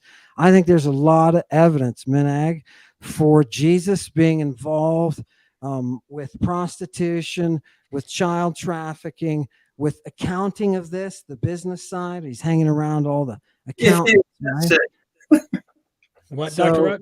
If he existed, you're coming up with all of these scandalous events, and who cares? That's what I keep saying. We're talking about mythology, so it's like we can speculate all day on what he was. Like I care about what the text says, and I do, but I'm also on the side with Ammon, where it's like the text does say the boy ran off and his sin don't fell off. Yeah, like it does say that. Yeah, but like as far as like what was going on, it's all theories, man. We don't know. It's mythology. It's not. These aren't historical accounts. We got to remember that. That's all. I agree with Ammon though. Grays 174 says, how much of Revelation do you think was real vision that someone saw with their eyes and wrote about? I mean, I give my thoughts. Yeah, I think it was. Yeah, I tend to think it's more literary rather than it being because it's so repetitive about. Say what? Literary just means that it's been turned into a story, and that's what we're talking about. It's always turned into a story. It's turned into a myth. Right. I'm not saying the guy didn't have visions. People have dreams all the time. People do that. And I wouldn't put it past someone having that. He's also drawing from Daniel and Zechariah. Right. Zechariah has the horseman thing. Like he's obviously writing and the Sibylline oracles. I mean, the guy's literally exactly. It's a genre. Yeah. So I think that's playing a part. That doesn't mean there wasn't a guy actually having dreams. Sure. Who thought that, Rome was going to get their butt kicked soon. And it turns out he was wrong. That's my thoughts. Yeah, I agree. Gettysburg, demoniac again. How much green influence is being left out of contemporary scholarship? Does your theory help support Dennis MacDonald's theory of Greek tragedies? So do you know Dennis MacDonald, correct, Dr. Ruck? Yeah. Do you think that your work complements his? Probably. I think so. That's why I brought them together. Yeah. Because I think they're both getting at different things that are coming that have the same conclusion. Like Ruck is talking about the rites and the rituals and the world that the Christianity is inside of. And then MacDonald's talking about the mimesis and like actually using Homer as like a system of how to write this text down. And so you put those two together, you're like, dude, this is a world of the religious ideas that are all pretty much in how do I say this? There's connections everywhere, basically. Thank you so much. Savage Henry says, can you comment on Tiresias' gender transition and the significance of twin columns, twin snake mytheme? Also, Salino's character, if you want. Thank you.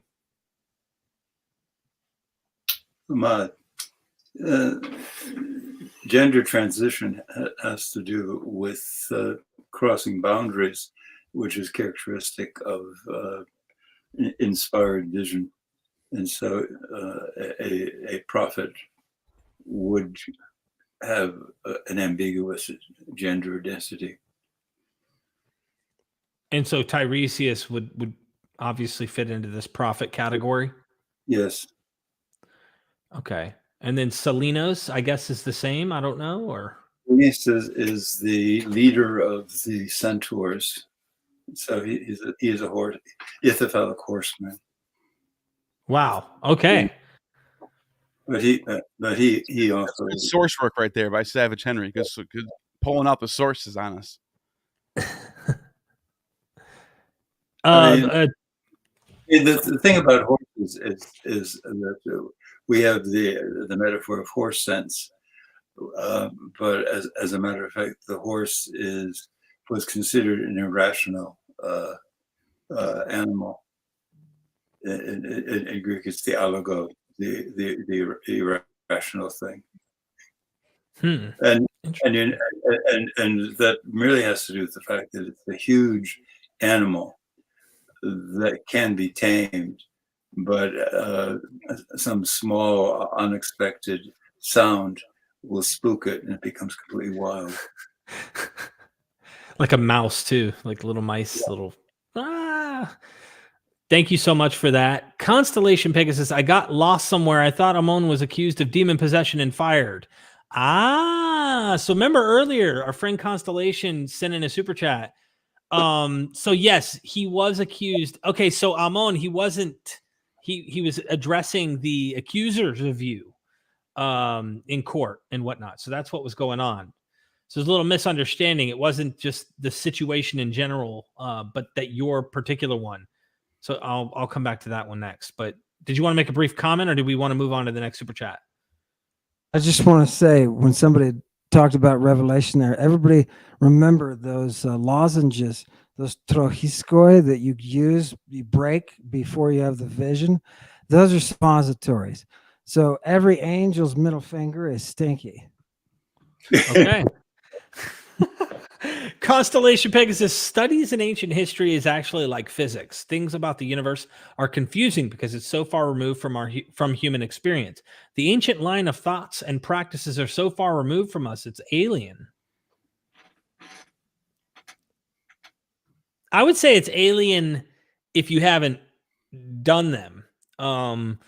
My wife, before me and my wife ever tried anything as we were young, and then we did try them, and someone might ask, well, what's that like? I'll give you an example. I've rolled on ecstasy. I've done a lot of different things in my life. But if someone asked me, how was that? Tell me what it's like.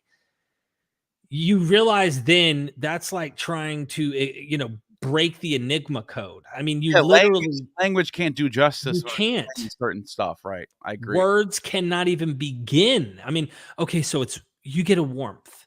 Okay, so it's static. Okay, so it's orgasmic. It feels like you're having a climax. Oh, it's combined with the warmth, comfort, security, and confidence with an orgasmic, climatic strength filling, and then it's relaxing at the same time. And then you're like, but none of it, even if you try to mesh those words together, can even come close to actually giving you what it was like. So I think if you've never done them or never done a substance like that, then that's why it would sound so foreign. But I think if you have, then it may not be so foreign. Anyway, my thoughts. Cannabis infused Torah with a super sticker. I thank you so much for that. You said holy anointing oil is cannabis infused. Carl knows this. Holy anointing oil is cannabis infused. Carl knows this. Yeah, probably. I mean, we did find cannabis on the altar, so there's good reason to think that. Thank you so much. Yellow Psych, aren't frankincense and myrrh also used in death? So are dead and death interconnected here? That's a good question. The mysteries have essentially the pattern of dying before you die, so that you merge the possibility of existence in your present state and in whatever state you're going to be after your present state, and the possibility, the confusion that maybe you think that you're alive but that you're actually dead. This is big with the Egyptians, with anointing the dead for burial and making sure that they're going to be they'd be taken care of, and then the saints later on, when you test out for someone for being a saint, I just learned this from a scholar who I just had on, Kyle Smith. If the body smelled funky, they can't be a saint. That means they have sins in them. So they had to make sure when you're about to die, if you're qualified to be a saint, let's say you're whatever, you're Saint, I don't know, Saint Nicholas or Saint whoever. Saint Nicholas, great example. Everyone knows Saint Nicholas. But I bet you, this is what I'm speculating here, but I bet you before he died, he had people embalm him up real good with the myrrh and frankincense, so that when he went with that test and smelled his body and corpse, he smells good. He's a saint. All right, everyone cheer, yay! But like Kyle Smith told me, sometimes the bodies would smell. They would have like some sort of like something wrong with them. They had a disease or something, and after they died, their stink would be so bad that they would say, "No, that's not a saint." That's mind blowing to think that this is how they would thought of like the people being saints or not. It's kind of crazy if you think about it. I'm going to be bad cop here. And oh, God. As bad cop, I'm going to say there's a fairy tale world out there the Christians want you to believe in. And that is that the myrrh and frankincense were for the anointing and burial right. of Jesus Christ, right? You know what I've seen done with myrrh? I've seen it made into a compound they call Smyrna. I know Smyrna is a place, but they call it Smyrna. And they take this Smyrna and they put it into the vagina of the witch, and the witch then urinates on your face with it. Oh my gosh! You can see this in that's Cersei. Yeah, people know that. That's not like an unknown thing. That's the medieval painters painted the image of Cersei taking out the vial out of her bottom part. Like, I don't know if you guys saw that before. Ammon, you know what I'm talking about, right? Yeah, Apuleius, guys. Apuleius, right? Yeah. He openly depicts this whole thing, and he says the guy comes away smelling like a brothel, which makes me think the thing that we've been translating urine there is probably ejaculate. Maybe it's a combination, or it could be that Smyrna, which shows up in Aristophanes, right? When that Smyrna, I don't know, maybe it has a certain odor to it that smells like what the brothels do, because they're using those combos to keep off venereal disease. Think about it. If you're a prostitute, right, you want some kind of lubricant that is going to be medicated, right? Maybe keep you safe from getting something.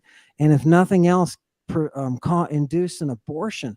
These are the same basic compounds that are used to create abortifacients.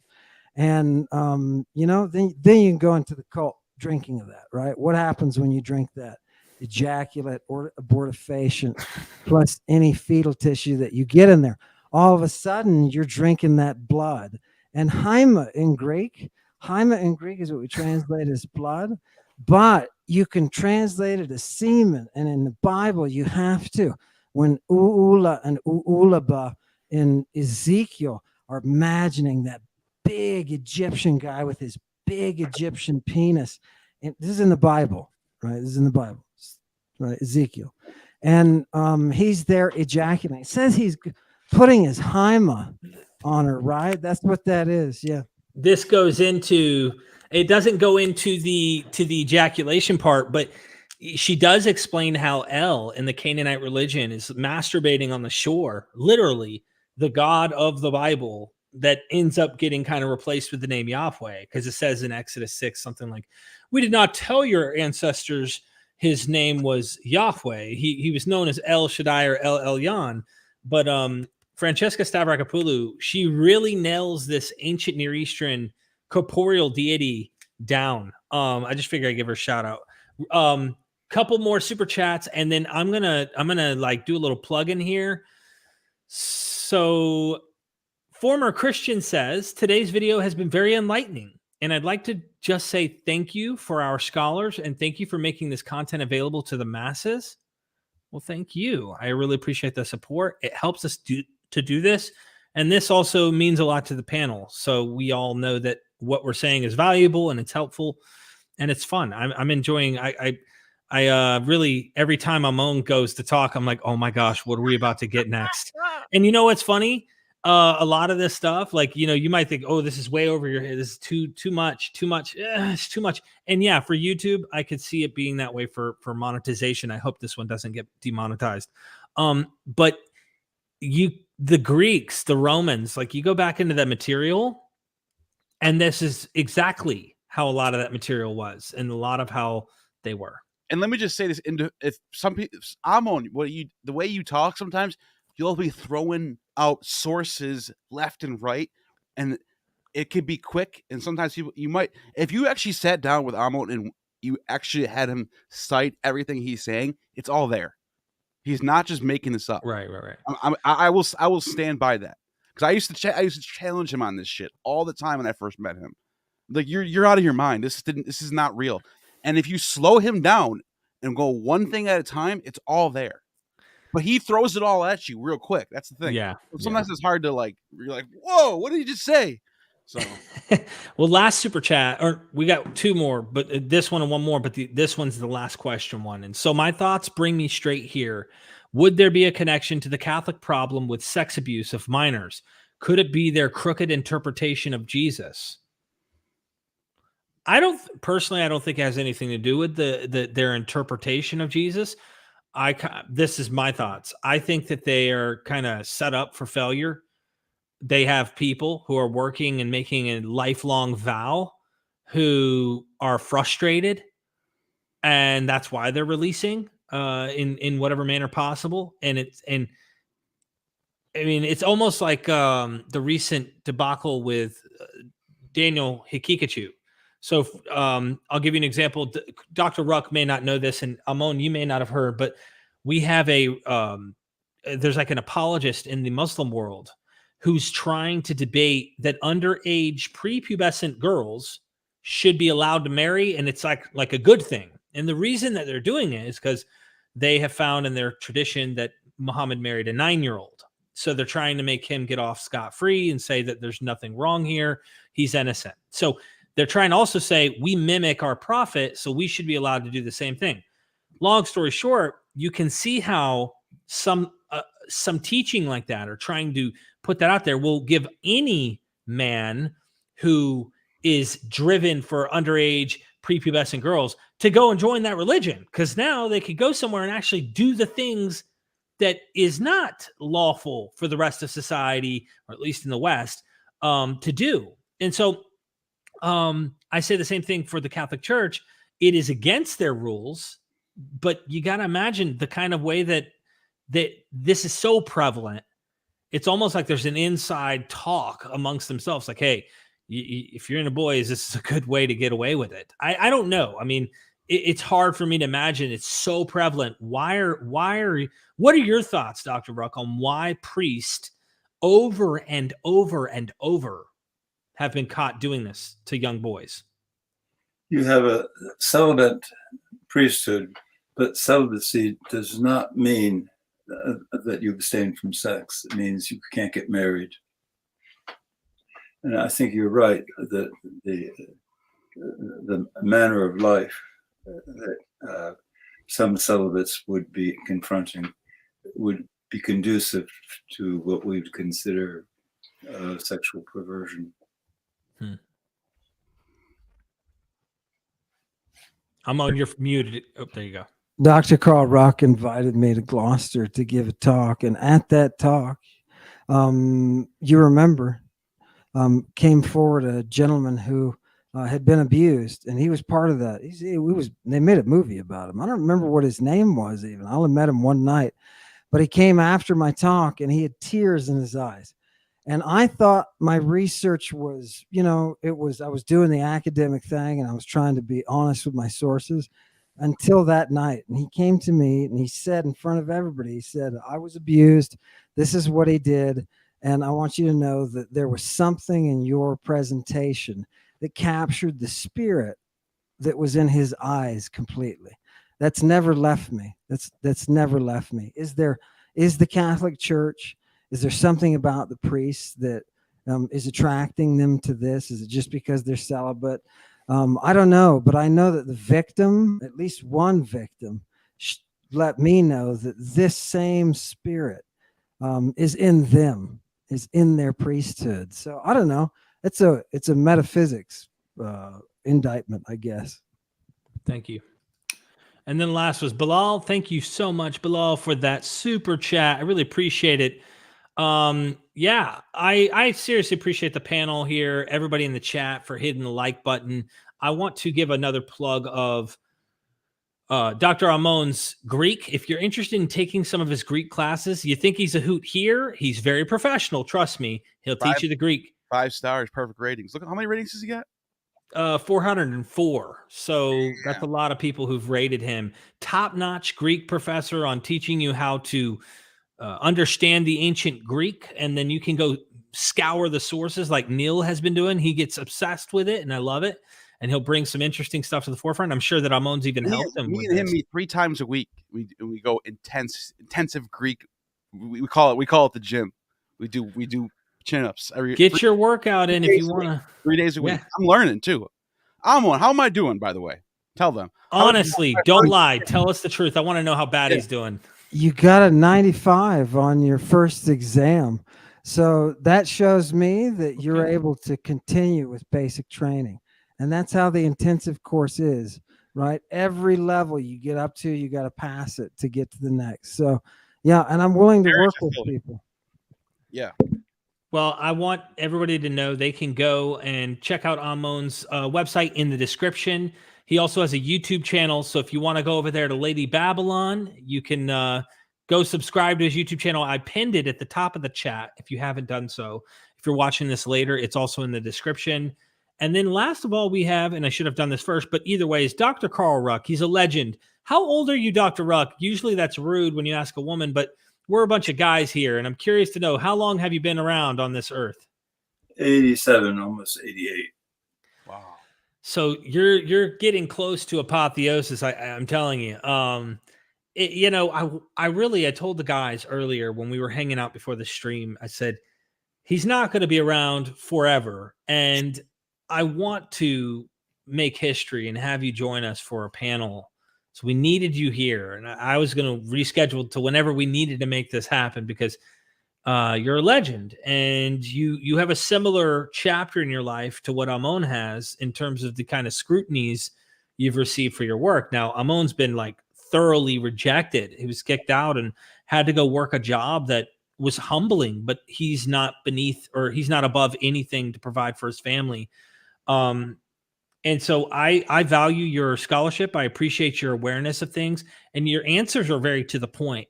You aren't going on and on. You're like, it's obvious that you know the answer to that. It's simple. So is there any final assessment, synopses of what we've discussed today that you would want to leave people with? Yeah, this is just the beginning of a long journey. Absolutely. Where's your Apollo? What happened to your Apollo statue? Is it somewhere else? Oh, it's still there. I've turned my computer around. Oh, okay, all right.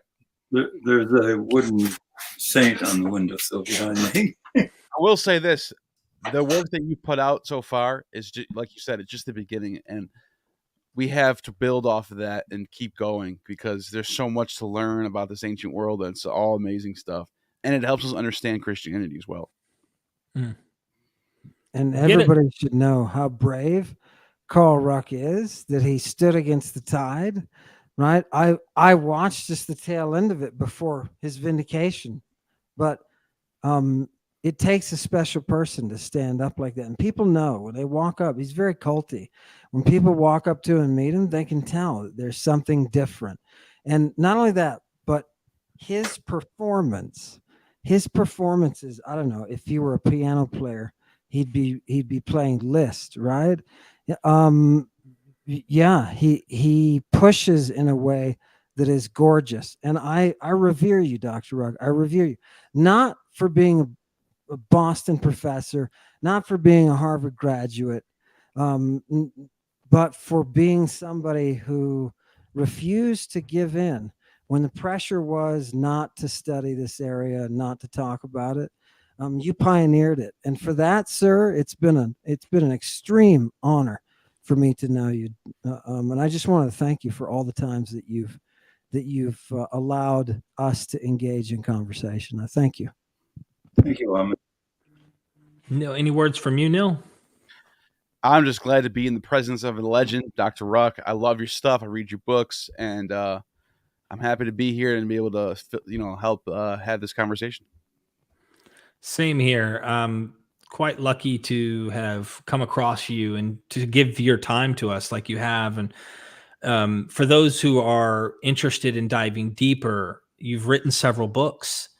And the more there's something that I've learned, and this is just for I'd say most people in the audience would probably be where I'm at, in the sense that we're not immersed and absolutely absorbed in the Greek world, but we have interest, we have excitement that comes from certain things about it. I'll tell you like this, it's almost addictive. The more you get into it, the more you get into it. Okay. So it's like the more you start studying and finding out about the depth of the Greek culture and the practices and their language and what was going on, you start to become obsessed with it. And it's quite interesting how that happens. So I hope people will get initiated in diving deeper into the Greek world, because its impact, it's still here today. Its impact is with us now. It's alive. It's not something that just happened to pass on. Hellenism touched everything. So I hope that you all have a wonderful day. Any final words? Hell Satan. Bacchus. I want to thank all you guys. It's been fun. Thank you, Dr. Ruck. I appreciate you. Hit the like button. Check out our description. We've got all the links, and there's ways to support what we do here as well. And never forget, we are MythVision. Son, do you want to know what the truth is? After this, there's no turning back. You take the blue pill and you wake up in your bed and believe whatever you want to. You take the red pill and you stay in Wonderland, and I show you just how deep the rabbit hole goes. Remember, all I'm offering is the truth, nothing more.